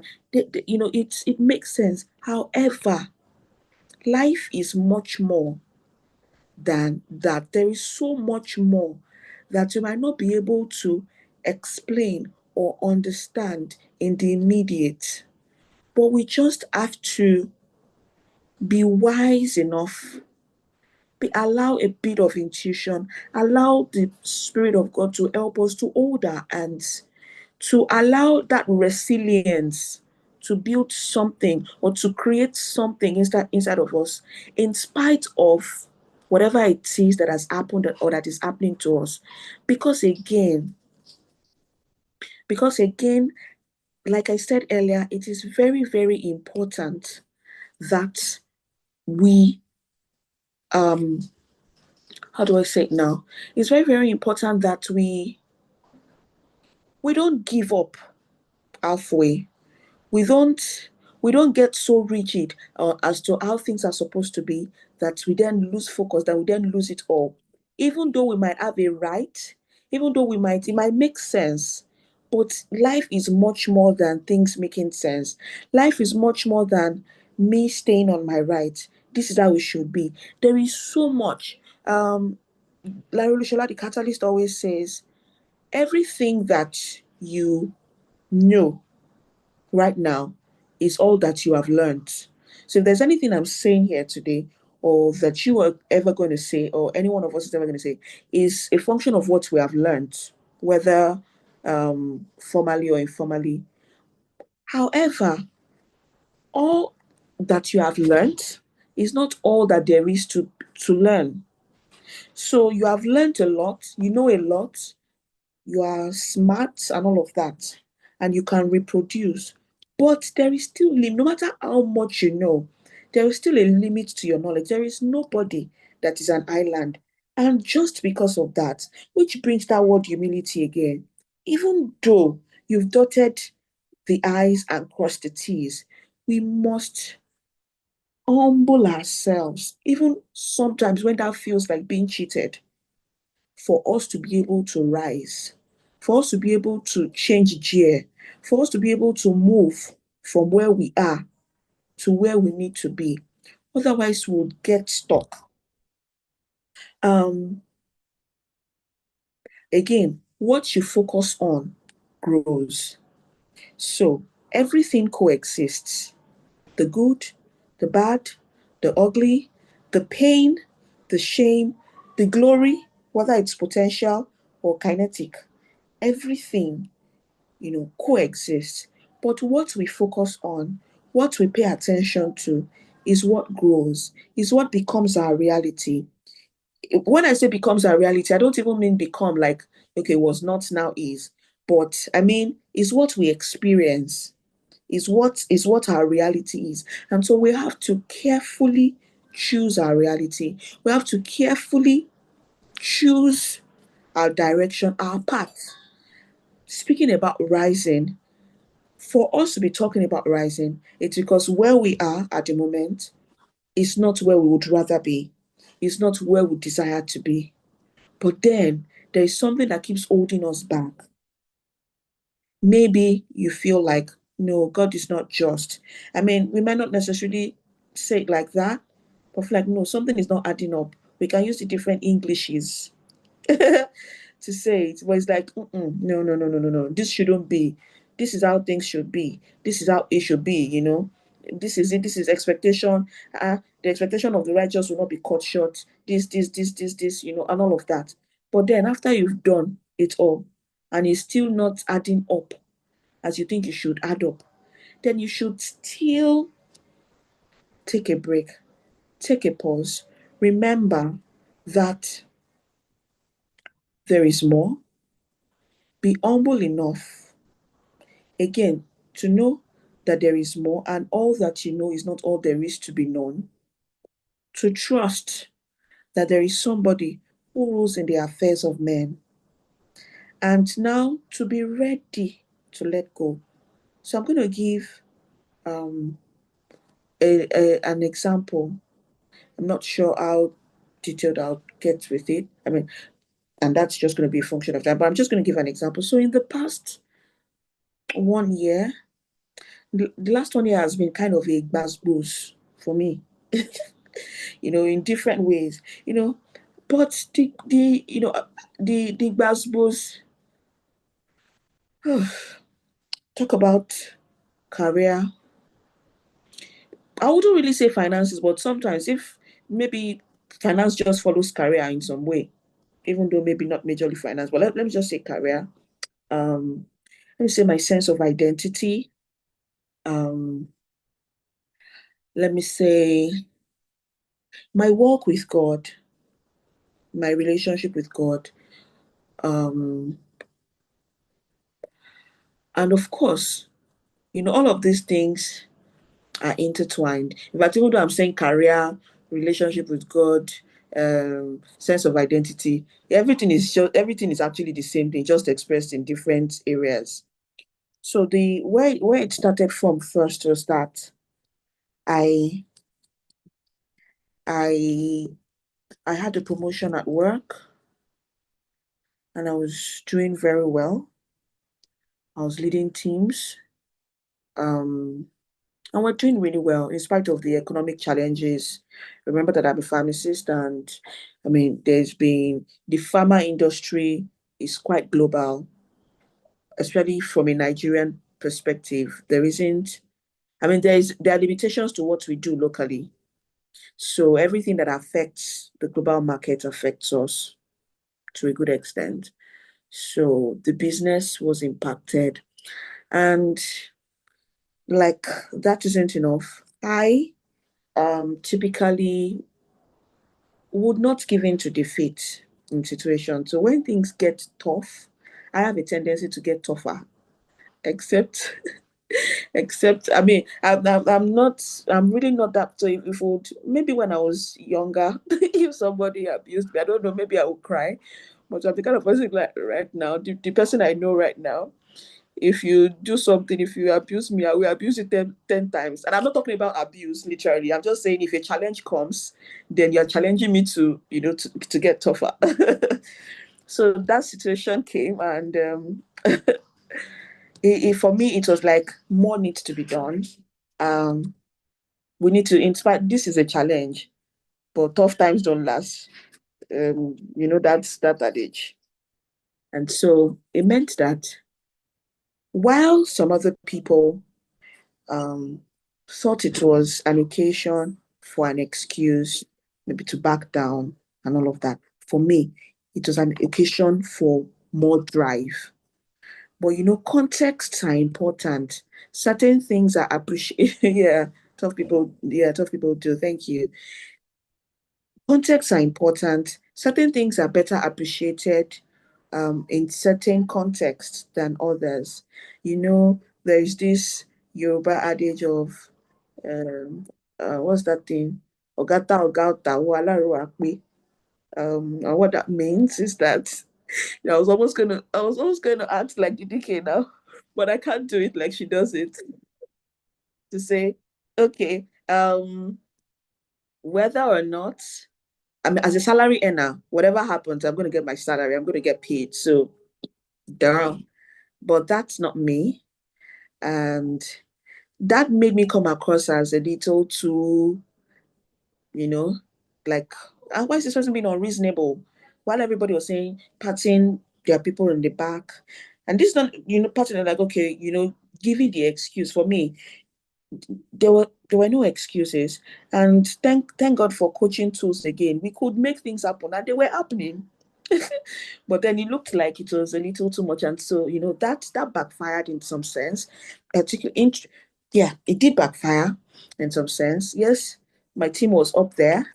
But then there were some things going on, you know, which posed a challenge for me. Now coming to my identity, because then you hear things about, the way people misconstrue things, mental health, this person, blah blah blah. You're not allowing their mental health to breathe. You know how people just abuse because you're not, giving in room for excuses and all of that. And it was a big problem for me because here am I really do care about these people.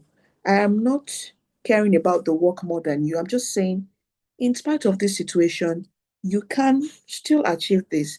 And so whatever was being said, in fact, it put to question a lot of things. I had to sit with God, what's going on? Am I really being an hypocrite? Those stuff really got at me. And I was asking, and I am one person, meaning that everything I do, everything about me, I'm not two-faced. So if I'm at work, I want to show up as the God's child that I am at work. I want my message to be consistent. So if I'm here in this room, for example, I'm saying something, I'm saying that I care about you and all of that, and then people walking, there were conflicting messages and that was getting into my head. That was really a big deal for me. What made it a little more challenging was that I was also transferred to another team. So because I was doing well with my team was doing well. So I was moved to another team. At another time, some other people were added to me. Of course, business had to be doing well. They were getting the results. But you know how environments can be sometimes. They are getting the advantage, but we are still being, I want to believe that you get it anyway. So that was a big deal for me, particularly because it was hitting on my identity. And I'm like, God, so this was the first place where the question of, but God, everything I'm doing according to principle. I'm doing according to what I have learned, what I think I should do. Am I doing anything wrong? Is there anything, maybe Job was the way Job's friends will come to him and say, you must have done something wrong, you must have done this wrong, you must have done something. And I say, I'm not really doing anything wrong. I'm not really, what's going on here? And it's a lie, shut up. And his friends, and that was like my mental state. And that went on and on. And it's like, okay, God, just help me. I don't know what to do. Oh, time up. Oh, okay. I'm going to round up. Thank you.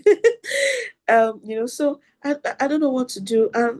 So I just, we said that when stuff happen, try to have an open mind, even when you don't understand it all, trust God, right?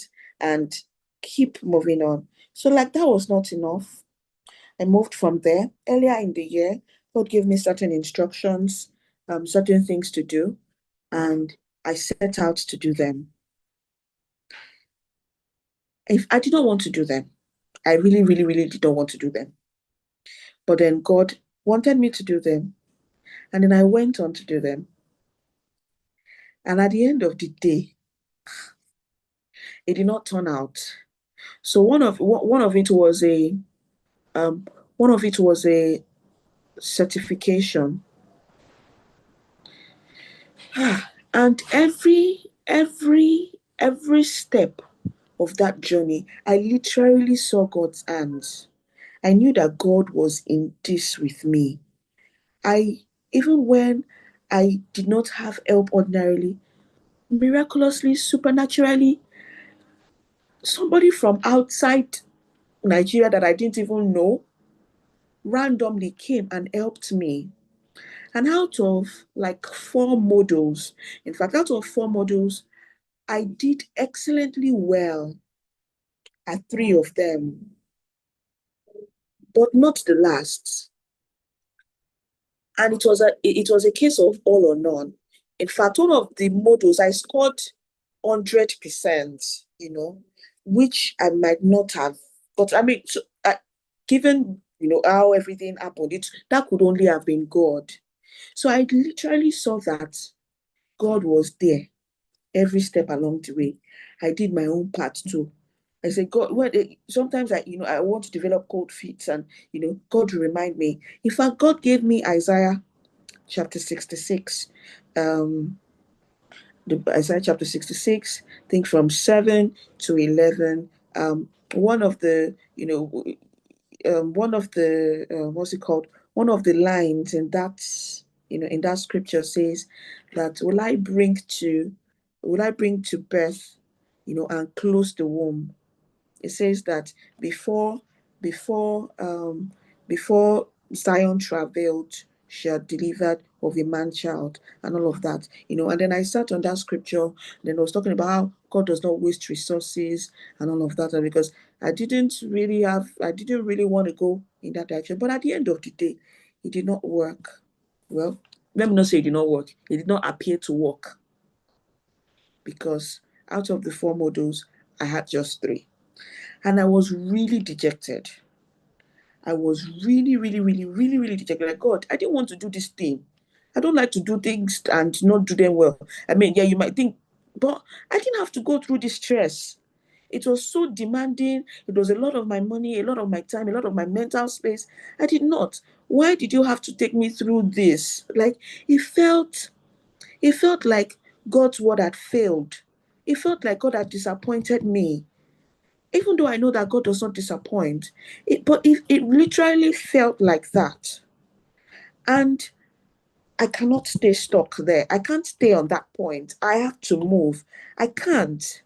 But it felt like it's crazy, because I mean, we write exams all the time, we fail. I mean, yeah, you write an exam, you fail, you write again. Is I'm sure that's, and it might not, for somebody listening to me, not be an exam, academic exam per se. It's just, it could have just been one of those things, but it meant a little more, because it was about me and God. It was about what we were doing together. It was about, I've put my trust. It's like you've invested so much in something, and then you just get disappointed. But then even then, when it looks like,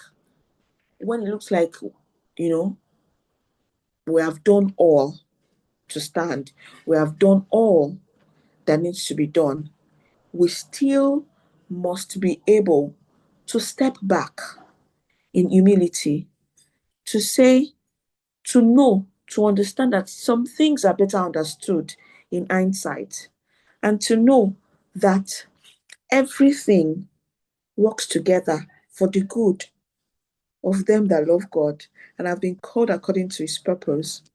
And I know that I have leaned so much into faith tonight because, well, truth is that life is a lot about that. But beyond that, nobody is outside the scope of faith, really, regardless of how you choose to see it or how you choose not to see it. And so, as I begin to round up tonight, I want to leave a few things with us. 2 major things. which I might have said in different ways throughout the course of this conversation. And the first one is to say that we don't have any option other than to rise. Because the moment we stop rising, that moment we begin to sink. There is no middle ground. You are either progressing or retrogressing. And if we would progress, if we would make progress in life, then we would make that decision with ourselves to always rise, regardless of the situation that we find ourselves in. Now, how do we rise? It's very, very important to accept our reality. I believe that one thing that holds a lot of us back is that struggle. This is not just. This is not right. This shouldn't be. No, that couldn't have been me. No, I've said a lot of things. No, that we struggle. When we talk about grief, there are different phases of grief, and denial is one key stumbling block. The moment a person accepts their reality, then healing begins.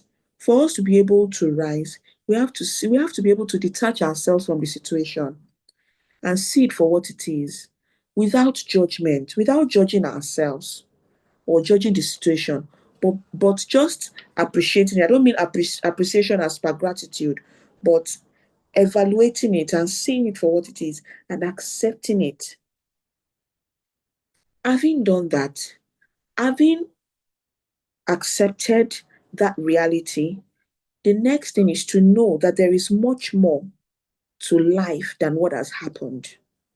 Remember that all that you know is all that you have learned, and all that you have learned is not all there is to learn. So you must be humble enough to know that there is more. Um, um, yeah, I was going to throw in an adage there, but it's just to say that if you haven't gotten to where you're going yet, then you don't stop. You keep going until you get there.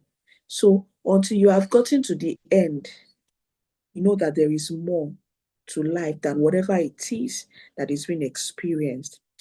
The third thing is to accept in all truthfulness that you were made for this.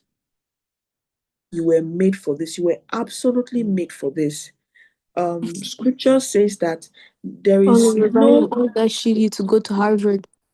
hi Fatima, that there is no temptation that has come our way that is, there is no, I'm paraphrasing now, and I want you to say it, God, sorry, sometimes, there No is temptation that nothing, comes to us that is bigger than what we can handle. yes, there's somebody has gone through it before. Yes, You are going through it now. Somebody else will go yes, through it again. absolutely. You were made for this. You can And handle then, it. lastly, having accepted that, Mm, is to then move on. You definitely know what to do next. absolutely. You definitely know Absolutely. what to do next. What Absolutely. keeps you stuck is you not choosing to do it. Well, how long do you want to wait for? How much time? How much more time do you want to waste? If you need to heal, fine, heal. But you know when what's happening is no longer the need for healing, but that tussle, that mental tussle, that struggle, like, no, why am I trying? You're trying to justify what should and what should not be. But it's important to move on. You have to open your heart to trust again, to trust God, to trust yourself, to trust your life's journey, to know that at the end of the day, it will be worth it. Another effort, and even if you try to rise and you fall, you will try again and you will rise and you will try and you will rise until you get to where you're going. Scripture says a righteous man will fall 7 times and he will rise again. So rising is just part of life. It's just like breathing. We don't count the number of times that we breathe. Mm. We don't count the number of times that we eat rather. Please, excuse my age factor. You don't count the number of times that, you do certain things. Right? Rising is just one of those things. We have to be able to develop that get up muscle, that whatever it is that happens, I will not give up on myself. I will Right. not give up on God. I will not give up on my life's journey. We Mm. should not try to be so perfect that we Mm. don't give room for mistakes. We would always make mistakes. So just get ready to identify the mistake whenever it is, or whatever error it is, even if it's not your own mistake per se, whatever it is, identify it and move on from there.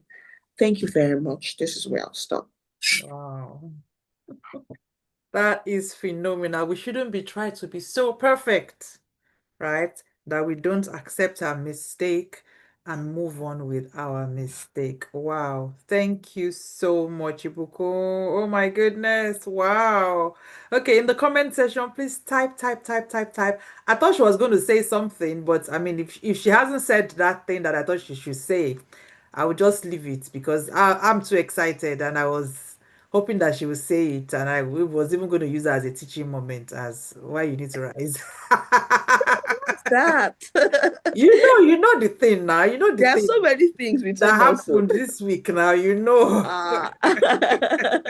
Okay. And Okay. for me, it's sort of like a challenge. When I sent that message to you and the way you responded, I was like, wow, okay.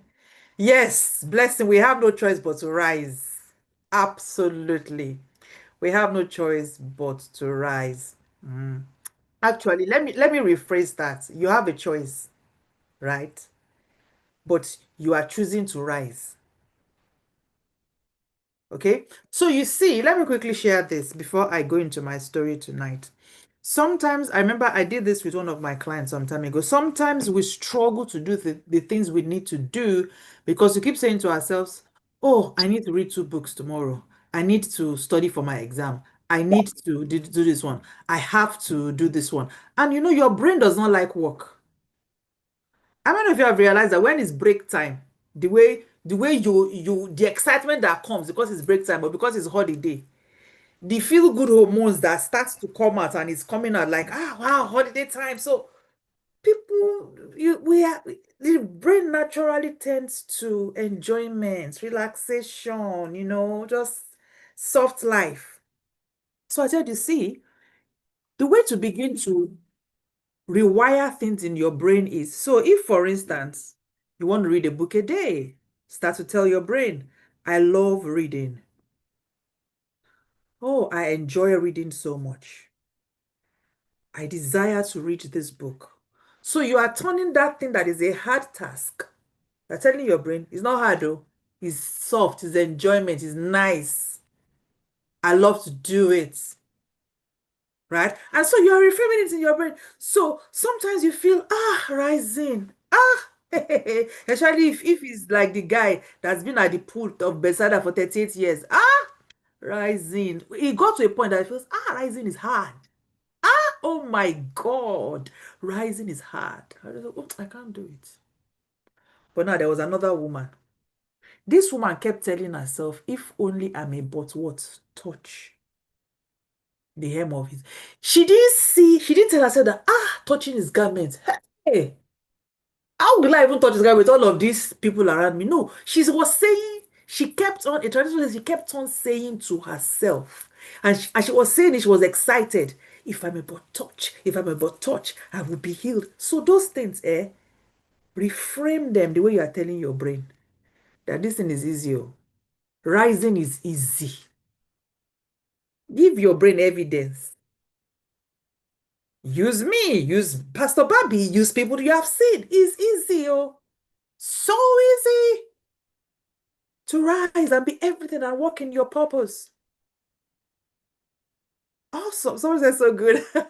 Amazing. So thank you so much, Coach IBK, like I love to call her, my my daddy's daughter.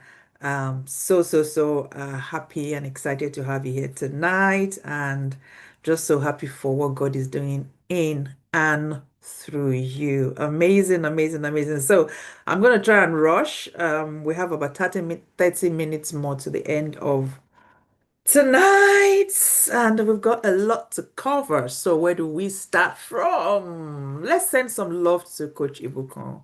Send some love to her. Send extra. I can't tell you why I'm asking you to send extra love to her, but just send it because I'm not at liberty to. And it's really hard, Okay, I'm telling myself that it's hard, but it's hard. Then this one is actually hard to keep my mouth shut. Just send her love for me. Thank you for being here tonight. We really, really, truly appreciate you. So I'll start and then I'll share. Okay, I think that will help us to help me. Thank you. Thank you so much for all the love. Oh, she's just phenomenal, phenomenal, phenomenal. I'll tell you in Reinvent2Excel 8.0. This is that she's not allowing me to tell you. I'll tell you in 8.0. And I'm sure you'll be like, what? Wow! Oh my God!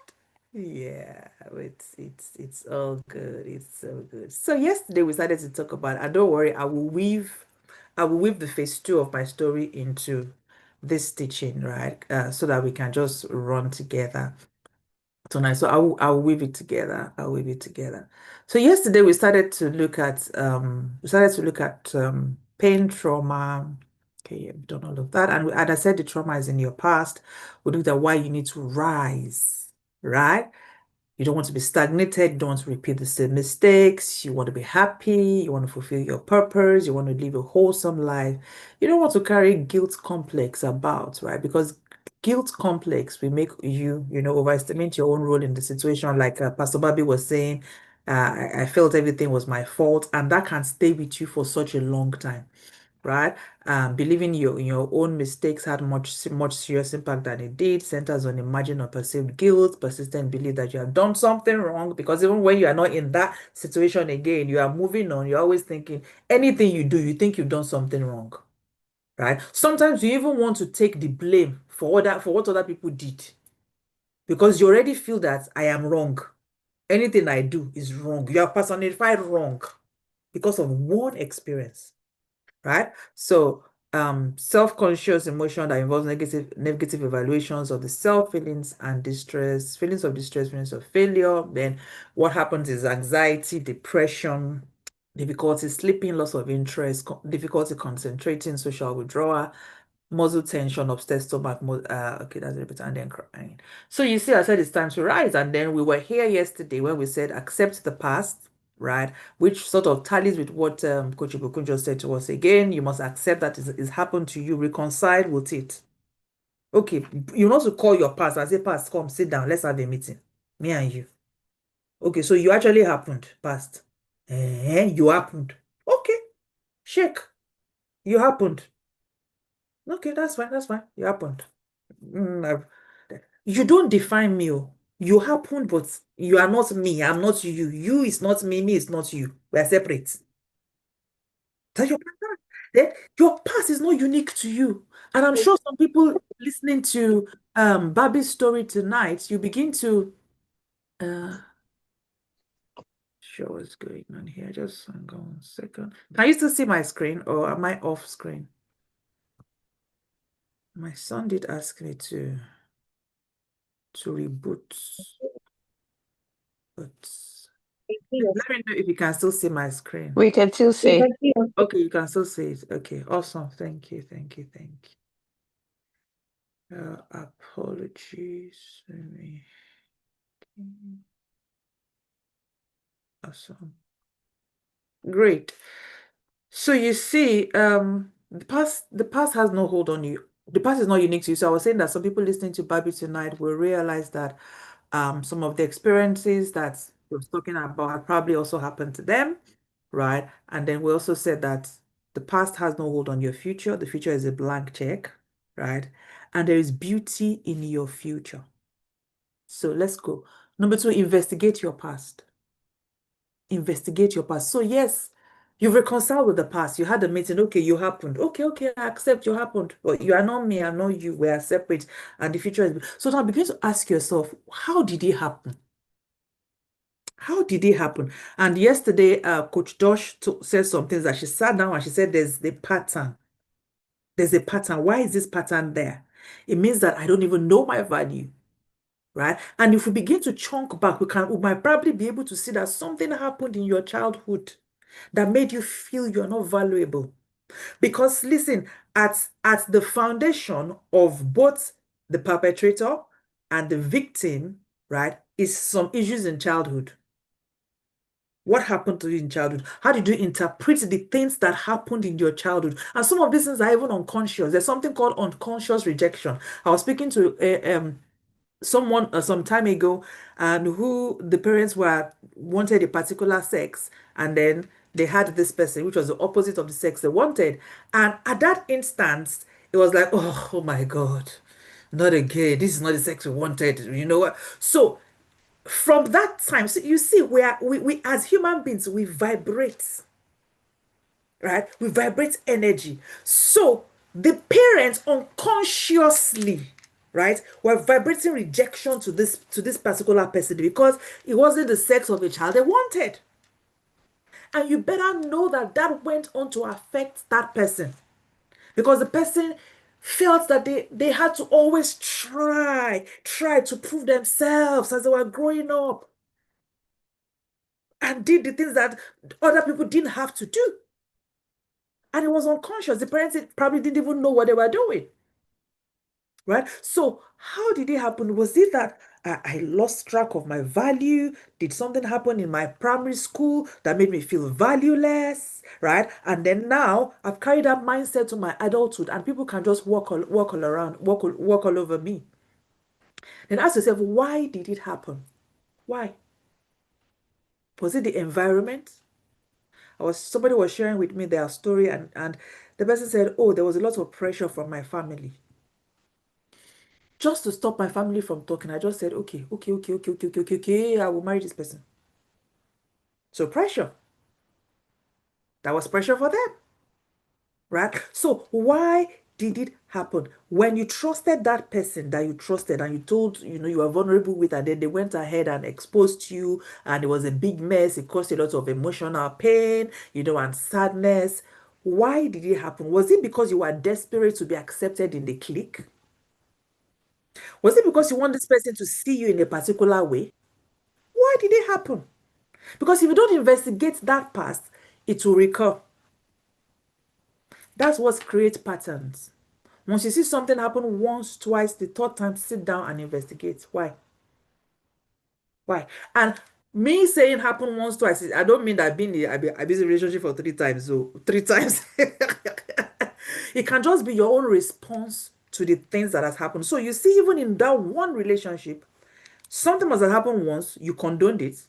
It happened again, you realize that you responded to it the same way. Why am I responding like this? Why am I condoning this bad behavior? Investigate. Now, if I was to go back in time, what will I do differently? What will I do differently?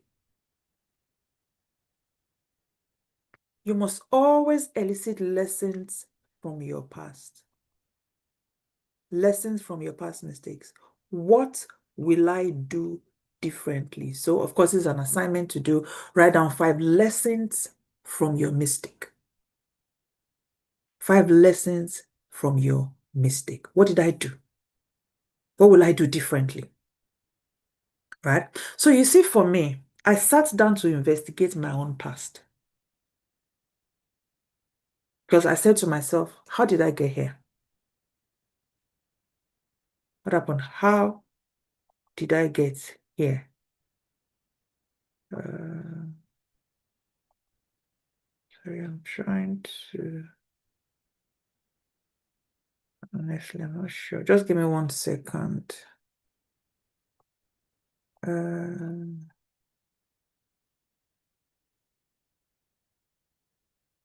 Okay, well, you can still hear me, right? I'm trying to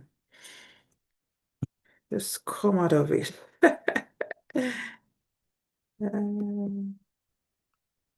trying to come out of this so I can. Oh, dear, dear, dear.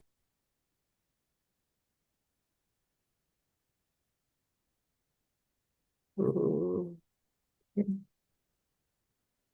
brilliant. What can you see and what can you hear? We can see you, we can hear you. Okay, you can't am I still sharing? No, but we can see you, we can hear you. You're Okay, not sure. I'm not sharing. Awesome. So I was saying that for me, I had to investigate my own past, right? What was my past? The painful, abusive abuse that I experienced in the marriage that I was in for 16 years. And in fact, I would tell you for 24 years now, and I will tell you why I said for 24 years, right? The trauma was for 24 years. And for me, I sat down first of all to ask, number one, as at the time, number one, as the time I was getting into that relationship, I didn't know anything about purpose. Pour what? What are you talking about? Pour what? Purpose? Really? What is that? I didn't know anything about purpose. I didn't even think that I had a purpose that I was supposed to fulfill in life. So what would I do differently if I was to go back? I would know what my purpose is before I start to talk to anybody about relationship. Why? Where purpose is not known, abuse is inevitable. Two are better than one, right? However, if I realize that I'm in this relationship and my life is not better, something is very wrong. Can two work together except they agree, except their purposes aligned? So if I don't know my purpose, what am I doing? Why am I trying to get into a relationship? So I realized I didn't know that. And then I also realized that my value was not where it's supposed to be. So I do a self-esteem assessment for my client. And so we have low esteem. We have no esteem. That's NO, no esteem. Oh, see, you don't even have nothing. It's not there. Which was where I was 8 years ago. Nothing deep, no esteem. And then we have low esteem. And then we have average esteem. And then you have a healthy self-esteem. So I realized that I had average. And this average was not because of anything in particular that happened to me as a child in my nuclear family. It was about the way I saw myself around my peers. So you see, sometimes if you have peers who appears to be maybe more intellectual than you, more knowledgeable than you, or maybe their parents were richer than your parents, or they had, so you sort of see that oh, these people, they're like this, they're like that, and then it sort of makes you have a complex about yourself, which really you shouldn't have, right? And so that is why we say to parents now, right, you must make sure that you help your child, right? You help them explain or reframe every experience they have. Know who their friends are. Keep telling them that they are okay. Nothing is wrong with them. And I think that I even saw a school where they said they don't do positions in their schools now. You know, back in the day, say, oh, you are the first out of 20, or you are the 20 out of 25, all of those things, right? So it gave me average esteem so that by the time I was getting into this relationship, and then this person made themselves like big and you got past all of that. So you're like, me, just small me in the choir. Wow. I said now again, I investigated. I said, okay, but this person is supposed to be a pastor. Why did they behave like this? And for me, in my investigation, I discovered that character is not the same as charisma. Somebody might have charisma and they have zero character. By their fruits, Matthew 7, I've already shared that before. By their fruits, they shall be known. I realized that I didn't really see any fruits in their life. Oh. It's true. I didn't see fruit. In fact, I saw works of the flesh. I saw it a lot, but what did I do? I explained it away. Why? Because of the charisma. I'm telling you what I investigated, what my investigative, capacity brought out in my, because you have to put on your investigative hat and say what happened, how did it happen, why did it happen, why did it happen? I also realized that And now I will say this to people. In fact, I think I would copy Ibukun and start doing Yoruba proverbs. You know, they say, I hope I'm say, something shefe and no kiniko. Okay, now I can't say it very well.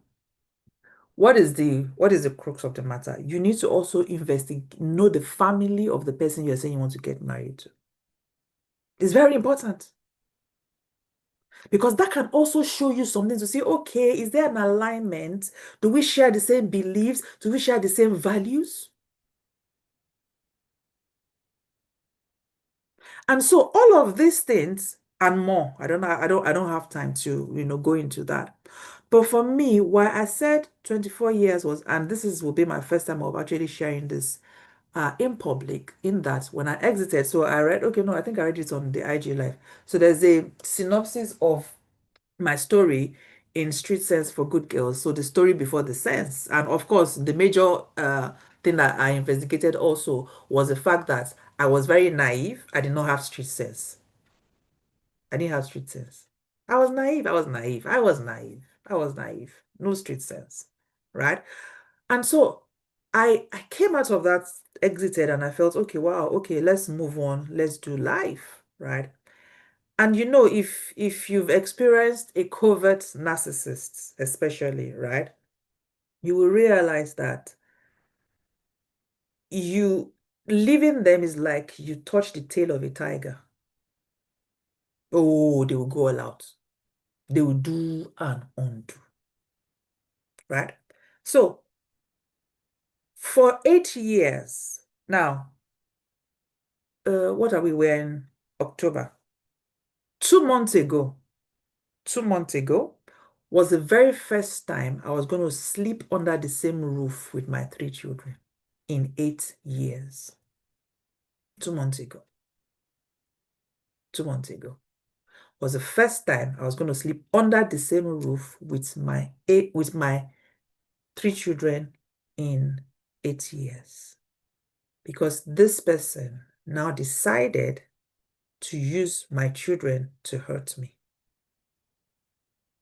I was in court for 5 years, in a court battle for 5 years, back and forth, back and forth, back and forth, back and forth, back and forth. And so for me, you see, this is me trying to heal from my experience, but also this is still me inside that trauma. Because all of that is still trying to control the narrative, right? Using what they can do to get into your mind.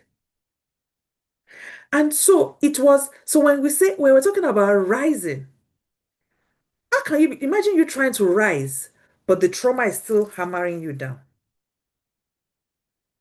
How do you literally manage that? It was my journey of the last 8 years, which is why I said the 16 plus the 8 was still traumatic.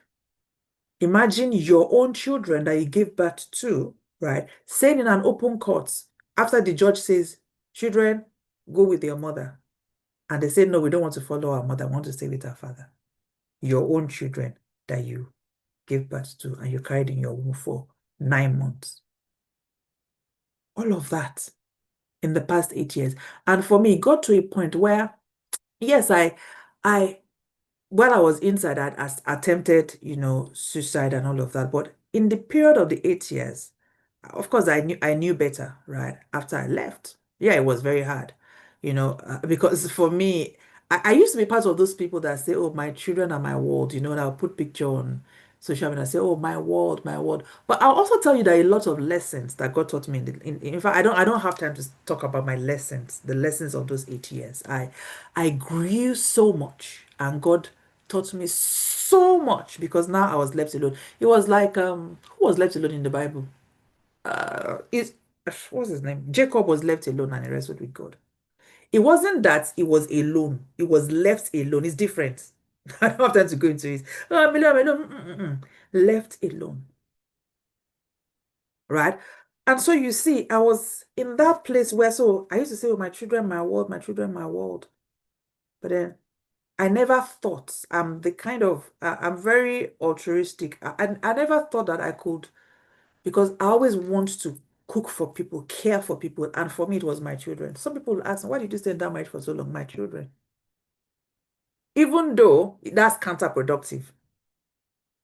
So I would even say somebody, they say, that's not, no, that's not good for the children, right?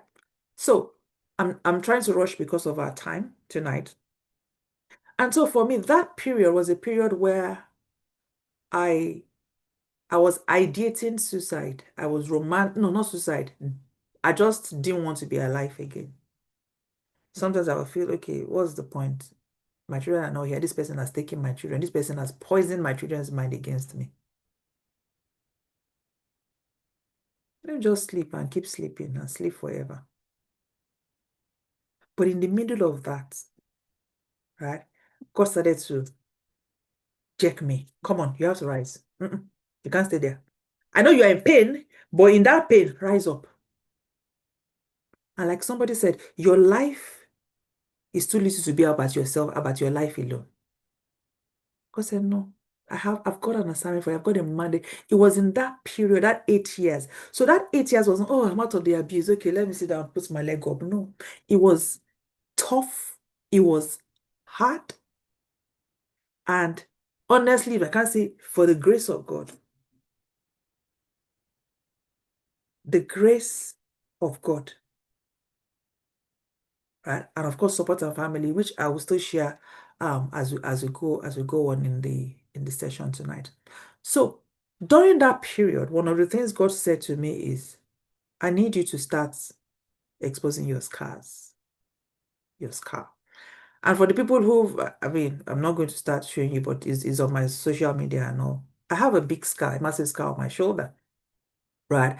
Which happened because I had to have cancerous tumors removed from that part of my body. And now with my profession, I understand the link, the correlation, right? Because there's something called mind-body connection. So normally, if you're carrying the burden of a spouse or of a child, you will have pain on your shoulder. You just have shoulder pain, shoulder pain, back pain, shoulder pain. But mine wasn't just shoulder pain. It deteriorated into cancerous tumors, 3 of them in my shoulder. So I'm not at that place yet, right, where I would wear things that will show the sky, because I'm like, when I see it myself, I'm like, oh, so if I'm not comfortable with it, how will people see it? So when God said that to me, I think it was in year 3, I said, God, really? Show this guy. I said, I'm not talking about your physical scar, I'm talking about your emotional scar. Yes, I know that you've healed to a very large extent, but start to share your story. I want you to be vulnerable because there are so many people. In fact, for a long time, right, when I was sharing my story, I never would say the person was a pastor because I was still like, why would people do say I'm not saying he's a pastor? I feel ashamed. No, I'm now feeling ashamed for God. God said, is it your shame? I beg you? And when I began to do that, in fact, I think the first day I began to do that, somebody reached out to me and say, I'm a pastor's wife. And it was as if you are sharing my story. I spoke to the person, but of course, after I finished talking to the person, I dropped and I was crying. I was like, God, really? Really? How so? And after that, I realized over and over and over and over again that there are yes, many women, pastors' wives, who are covering up abuse. Pastor Babbie said something, God is living in heaven. Why do you think that it's okay for you to be living in hell? Why? And there's something I said, don't ever get to that place where you feel ashamed to make the decisions that will correct the mistakes of your past. You made a mistake. I made a mistake. I told myself I'm investigating. I made a mistake because I saw signs. I saw things that should have not made me progress. But I was like, well, whatever. So it was a mistake. Because let me put it to you, for those of you who've had this experience, if now, the knowledgeable you now, the healthy you now, the grown you now, see that same person, right, that you married years ago now, and they're talking to you, would you even as much as be their friend, talk less of say you want to marry them? Like, Try, like, oh my, Yeah, so no, you won't. It won't happen. No, no, no, no, no, no, no, no, no. It won't. So that is why you need to forgive yourself because then you did not know. Now you've known, you've grown. And you know that I would not make this kind of mistake again. So I need to rise above it because that's not me. It's a learning curve. I'm stronger, I'm better, I'm wiser. And not just for me alone, but for other people around me. So you will see, I am very vulnerable. Sometimes I will come and I was saying, I'm extremely vulnerable because I know that my vulnerability is what helps and heals other people. yeah, Because some people will not get to that place where they will make a choice to rise from their pain until they hear your story. Say, not in my life, I go speak up, I go move myself. They will not do that. Right? And so you see, for me, along that journey, I remember one of the things that God helped, and I'm a person of faith, so I will share. Ibukun was sharing something, but God gave me Isaiah 49. I cannot, okay, I've already said that because I was about to say that, to the glory of God, all my three children are with me today, and to the glory of God. And I actually don't have time to share. There was a part of it that is like a movie, when how my last child came, but I do not have that time because we'd actually need about an hour, 30 minutes with our popcorn and our drink because it's literally a movie. But what am I trying to say?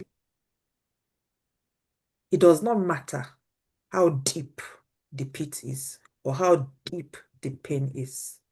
By the grace of God, if I see the last 8 years, what you should have done, you should have pressed my head down. You know that somebody's pressing somebody's head down in the mud, right?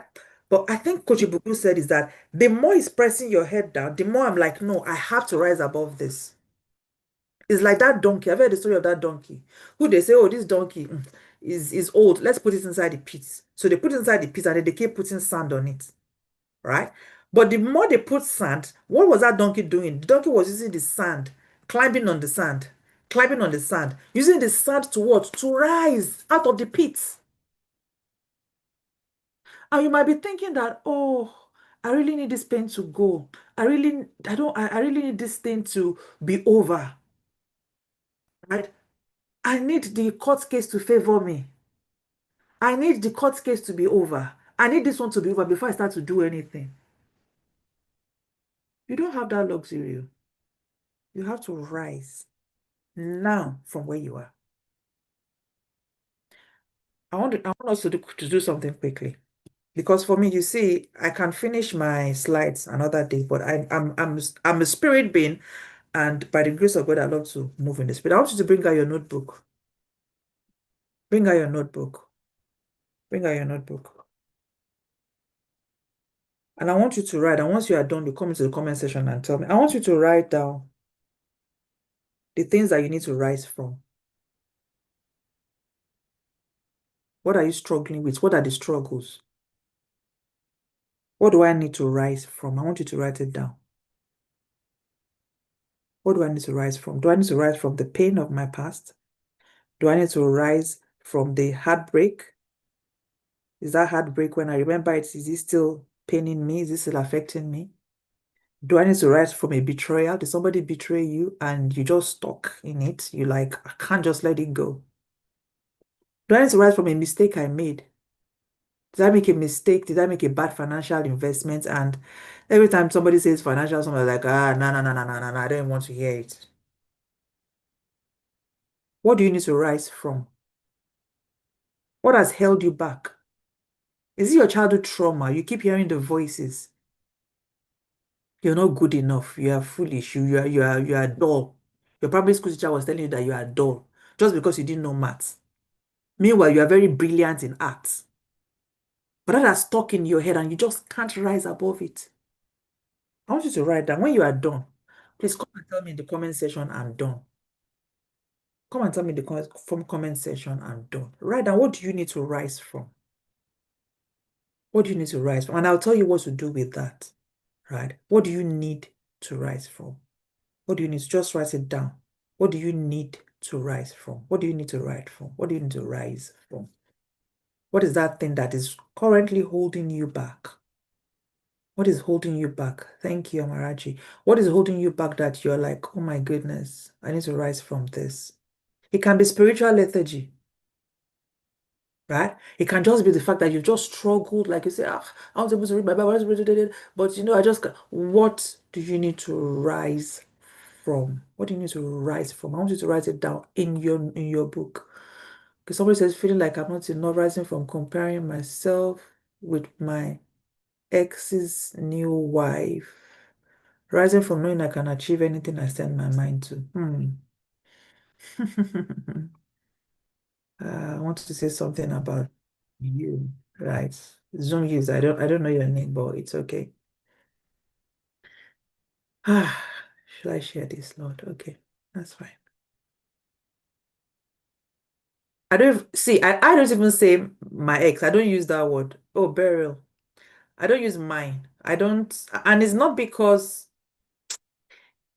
Holy Spirit will help me. So I'm thinking that with the unburden, we won't just do childhood. We will change it. We will do any kind of trauma because there are some things we need to deal with. We need to deal with some things.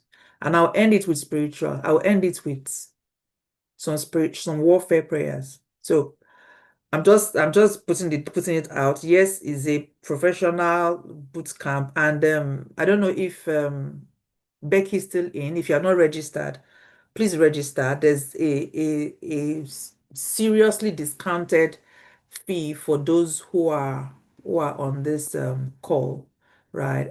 So you can just go and register and join in. Okay, people are saying, I hope you've also written it in your book. I appreciate you writing it in the comment section, but I want you to also write it in your books, please.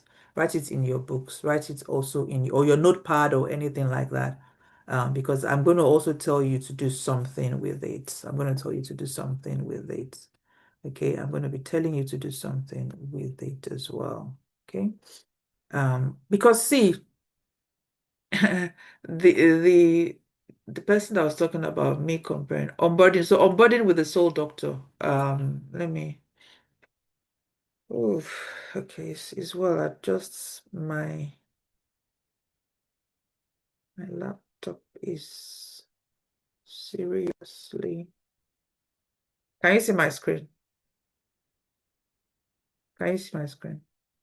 Yes. Okay, thank you. So this is what I'm talking about. Yeah.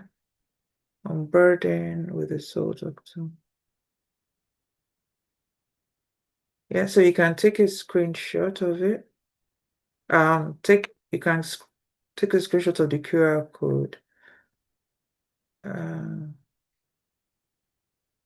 Yeah.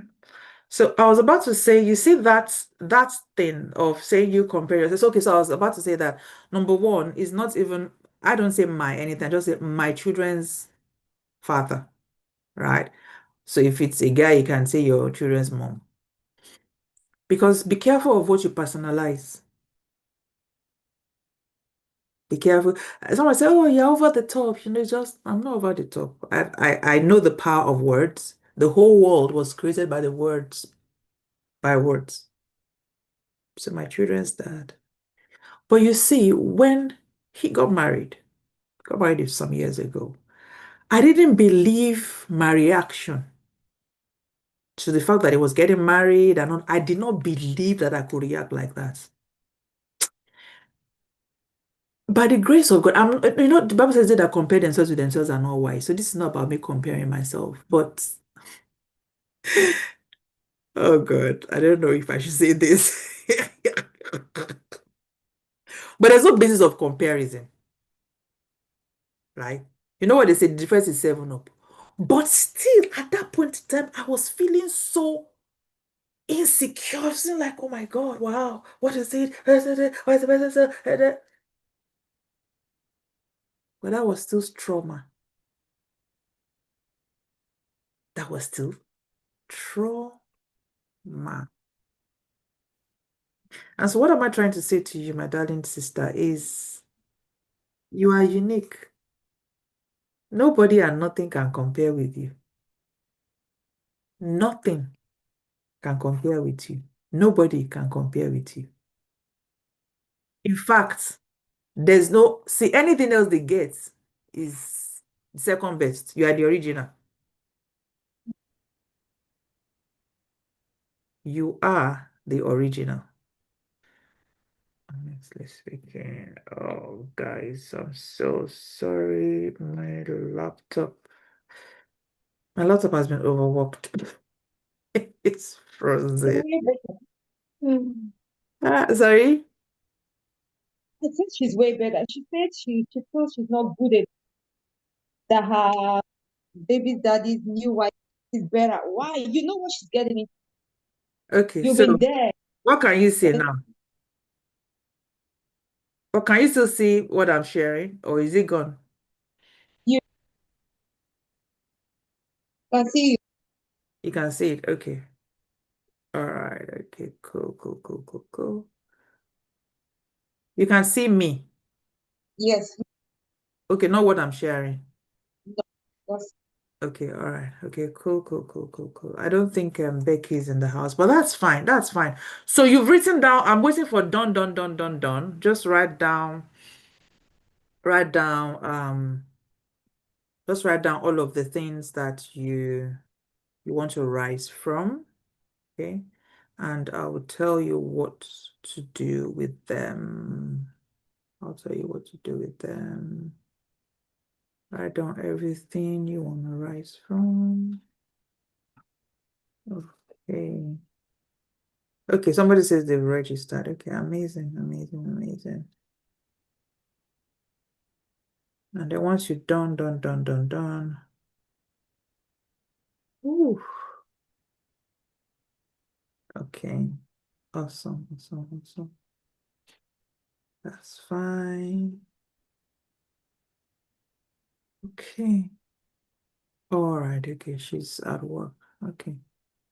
Cool, not a problem at all. So I'll just move on. I believe we're all done, done, done. Yeah, okay. Somebody says abusers hardly change their repeat cycles. Yeah, you're very correct. Spot on. I was sharing the statistics that I'll share the statistics about narcissists. That only 3% of narcissists actually change because one of their symptoms is they have an exaggerated opinion of their own importance. So they believe that they're okay, nothing is wrong with them. Okay. Um, now I don't want to say I'm afraid. I'm not afraid, but I'm worried about sharing my screen in case it hangs. But let me just do that so that we can just round up. So keep tab of what you've written. I'll tell you what to do with it tomorrow. Okay. And I was just saying that for the onboarding 2.0, right? Where I'm going to get us to do some practicals and we're going to end it on the spiritual tone. We have to end on the spiritual tone.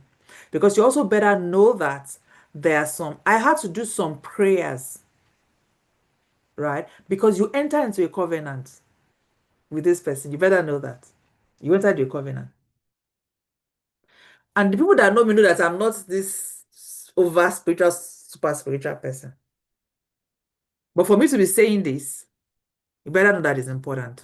So I'm going to merge, we're going to merge, I'll probably tell them to redo the flyer. We'll merge just trauma, any kind of trauma, inner child, adulthood, and all of that. Yeah, and we're going to deal with all of that there. So whether you like it or not, I'm going to share my screen in Jesus' name. Screen, behave yourself. Laptop, receive grace in the name of Jesus. So I just want to, I'll just run through this because tomorrow we have 3 speakers tomorrow. So I want to finish doing everything I'm doing today. Okay, so we've talked about investigate your past, then self-discovery. Who are you? Right? What do you want from life? Where do you see yourself in the next 5 years? What are my unique abilities? What is my greatest achievement so far? And you can be saying that, no, I don't even know who I am. I don't know what I want from my life. Oh, you can take a screenshot of it and go and ponder on these things. You have unique abilities. You say, I don't know how to do anything now. I often say this to Shirley, if it's women that, I'm talking to, I'll say, who cooks the food in your house? Who have been cooking for your children for the past how many years? Who cleans the house? Who makes the bed? Has the children ever complained that, mommy, we can't even eat your food, never ever again, it's horrible? You cook. That's an ability. Better know that it's not everybody that can cook. You clean the house. Everybody cannot clean the house. So start to discover yourself. This is how to rise. Who am I? I had to go on this journey. Some things that I am doing today, if you told me that I could do it 25 years ago, I'd say, who? Stop playing. But I had to discover it that remember I said that your shine is already inside of you. Your shine is already, but you have to rise before you shine. And this is how to rise. So it's discovery. Now, the E there is environmental assessment. And this is so important. I could stay here for the next 4 hours. Your physical environment, your mental environment, psychological and spiritual environment is so critical to your rising. Who are the people in my circle? Oh, relational intelligence. Oh, go, go, go, go, go, go. My God, my God, my God. I wish I had time. And it's something you have to keep doing because you see, you might be in primary one, right? And then your friends are people in primary one, nursery, primary two. The more you start growing, you have to change your circle. Especially if people that are in your circle are not growing on the same tangent that you are growing. And it's not pride or anything. It's just, I'm not at that level again. I can't reason like that. I think Pastor Babbie was sharing earlier on about how she did this in her own experience, changing her circle. Because some people are happy that you are in that place. So that guy that was in low day bar, it was a low place. A lot of people are comfortable in low day bar. They love it. They are fine. The servant is bringing them food. They are just there. They've told themselves, I'm lame. Because of my experience, I'm lame. That guy was lame. And he said, okay, it's okay. Let me just stay here in low day bar. But David wanted him up higher, where the king was, sitting and eating at the king's table. The people in your circle, who are they? How are they making you feel? Happy? Sad? Bitter? Are they making you feel that you're not good enough? Are they making you feel that because you experience divorce, then you are a second-class citizen? I'm talking from experience. Oh, no, you are not married. You can't be around us. We are see, there's no marriage in heaven. And marriage doesn't mean you have value. That's why two are better than one. I don't want them to go into that. Because if we quickly go to English class, they taught us good, better, best, right? Remember? Good, better, best. So if Bible says two are better, that means this is better in the middle, right? And then that means this is what? Good. That means one is good. Good. You alone, you are good. So you are good. You are good and good. See, when they are marking our scripts in school, right? They start the grades from you have poor, you have bad. I think maybe you have bad, and then you have poor, and then you have average, and then you have good, very good, which is also better, and then best, excellent. So good is like 7/10. It's pass mark. So that means you are good. You are good. Somebody just say that to yourself. I am good. I am good. You are good. So I am good. awesome. You don't have to hurt yourself to be in some people's environment. If they're making you feel that you are not good enough, you are a second-class citizen. So now think about the people in your space for the last 2 years. Have they made you better or bitter? Have they made you feel that you can fly or you can't fly? You can, oh, hey, don't worry, you are doing too much. Some people come and tell you are doing too much. And they'll be like, it's true, I'm doing too much. No. The inspiration that is coming into you is from the Almighty. You know something about vision? Vision is like seed. As you heal and you're a child of God, if you're a child of God, you open yourself to the Holy Spirit. The Holy Spirit is the master architect. He knows all things. He's the number one coach, consultant, everything. Anything you need, he knows it. And it starts to rekindle. Anthony talked to us about purpose yesterday, the original intention. And you see, when you heal, you realign with the original intention of God in your life. You realign with it. And one of the things that we've also said is you are the only one that can stop you from fulfilling purpose if you don't heal and rise. You stay stuck, like that guy at the pool of Bethsaida. There's more.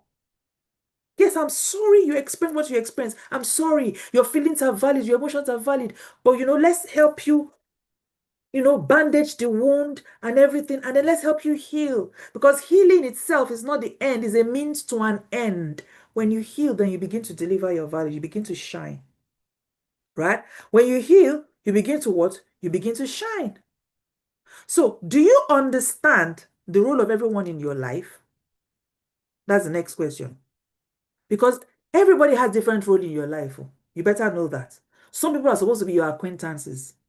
Some are supposed to be your covenant friends. Some are supposed to be your prayer partner. Do you understand the role of everyone in your life? You have to assess it. Who are the voices that speak into your life? And this is not just physical, virtually. Now we live in a global world. Who are the people you listen to? Because those ones can affect your rising. I'm very allergic to negativity. No. I don't want it. That I'm in a group and they're always posting, the clinical crashed yesterday. This disease is going around. Be careful. Don't go down the road tomorrow. Sorry, I will not be inside that. You'll not see me.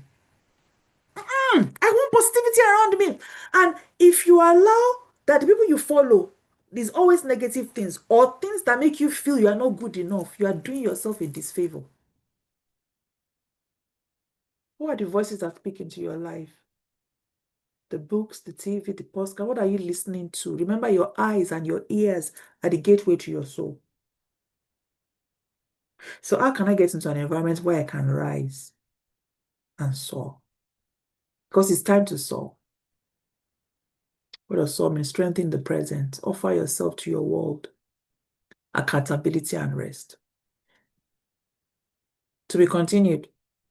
We'll pick it up here on Burden 2.0. Attain a feeling of peace, joy, clarity, of purpose. Right? And like I said, we will merge it. It won't just be, we'll do inner child, but we'll also do adulthood. We'll just deal with trauma. Now, this is 79. Okay, I see what somebody meant yesterday. But just ignore this is £9.99, right? So ignore the dollar fee there. Is $9.99. That is just a special discount for everyone that attends this session. So again, please take the screenshot. The link is also in the comment section. And if you are in the group, there's a group, I don't know everybody's in that WhatsApp group. If you are there, it will be posted there as well. Oh my goodness. How has tonight been for you? How has tonight been for you? Okay, somebody says something is wrong. Oh, link is broken. Oh, is that the same for everybody? I wish some religious heads actually knew this. Yes, we are actually working on that. I'm telling you, with some people where we want to actually, okay, yes. Oh, so sorry about that. Let me okay. That's what they sent to me. And it watches. What about the screen? What about the screen?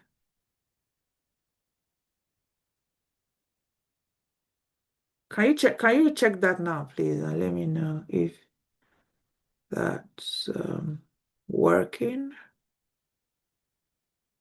Oh, I see what you mean. Okay, it's the sorry, just give me 1 second. I will get the So what is your takeaway for tonight? Please just drop in the comment section your takeaway from tonight. Takeaway. What is your takeaway? What is your takeaway from tonight? What's your takeaway from tonight? Okay, please, it's been amazing. Okay, just use that as a direct one. I just got it. Some cultural practices must change. Absolutely. Absolutely. I'm working on having a session which just says abuse and the church. You need to heal so you can rise. Absolutely. Can you quickly display the slide before emotional assessment, please? Okay, I'll go back to that in a minute. Please check this slide and let me know. I mean, this link, let me know if that works for you. So let's go back there. Okay, so before emotional, we talked about so reconcile, investigate your past, and then self-discovery. So is this what you want, Lola? Who am I? What do I want from life? Where do I see myself in the next 5 years? What are my unique abilities? What is my greatest achievement so far? What are my strengths and what are my weaknesses? Okay. Awesome. Brilliant, brilliant, brilliant, brilliant. Okay. Thank you. Amazing, amazing. My takeaway is that despite the abusive experiences I've had, I have the power to turn my life around for good by God's grace. You have to be resilient and rise above the pain with the right support. So fantastic. Thanks for sharing. We learned a lot. Amazing, amazing, amazing. Guys, tomorrow is the grand finale. Whatever you do, do not miss tomorrow. Is like I said, we have three speakers. Of course, you know that whichever speaker we've not heard is going to be it tomorrow. So it's going to be mind-blowing. And I'm just looking forward to onboarding 2.0. Onboarding 1.0 was fun. Steve, I need the charger. Do you need the charger? I thought the Oppo phone is too. Okay, who needs the charger? Oh, bless, bless, bless, bless, bless. It's okay. It's okay. It's amazing. It's amazing. Okay, so we will tomorrow let me hmm. So I've been having some people for some time also. Okay, so let me just ask here because I was going to ask that tomorrow, and I don't know how many of us are um in the group. Okay, so I've got a few people ask me about a group a boot camp, right? So because said the onboarding is just one day, 2 hours, it might not do. And I said, yes, I do agree, it will not do. So if I have 5 people to say, take us on a 4-week journey, right? And they are ready to commit to it, I will set that up because now I have to really manage my time.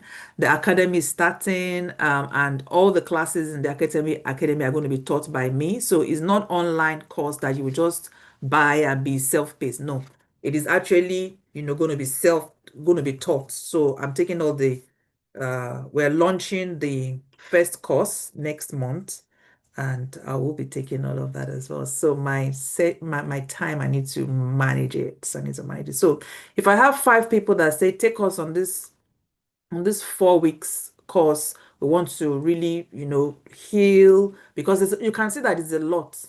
Some of the things that we've gone through now in just this rise, each one of those things is a module. And I've done a boot camp, Rise Above Your Past boot camp before, where we go 4 weeks, right? You do assignment, I stay with you, you chunk deep into just, those things that made you stuck. And I'm willing to do that Rise Above Your Past boot camp for you guys if I have at least 5 people say they are interested in it. Okay? So if I have 5, so think about if I have 5, we will go and do that boot camp. Okay, we'll go and do that. So you can send me a message. I'm rising above any negativity, any energy draining situations. It's been awesome time. Thank you so much. God bless you as well. You can send me a message or let's have your responses tomorrow in the comment section. So because somebody says send me a private message, how much is it going to be? I can't because it's something I'm just thinking of now because of the messages I've received. So, but don't worry, it won't be anything that would break your back. I'm aware of that. For me, money is not really it's much more than the healing, the value you get. As you can see, over these 3 days, if you have to pay for what you're receiving over these past 3 days, you probably won't be paying anything less than 500 because of people that are coming to talk to you. So is the value and the healing for me. So don't worry, we'll come up with all of that tomorrow. And like I said, if we have 5 people, we'll go ahead with it. At least 5 people. All right. It's really been amazing, hanging out with everyone again tonight and tomorrow. Grand finale. It's gonna be superb. Thank you all so much for being here tonight. Thank you to all our speakers, Coach Ibukun, Pastor Babbie. Amazing, amazing, amazing time. God bless you all. Have a beautiful night, and I will see you tomorrow, same time, 6 p.m. Good Thank night, you. everybody. Bye. Good night. Bye. Bye, bye, bye. Oh, Good night, good Coach. Good night, night. everyone. Good Bye. night. Good night, all. Good night, everyone. Good night. Good night. Bye.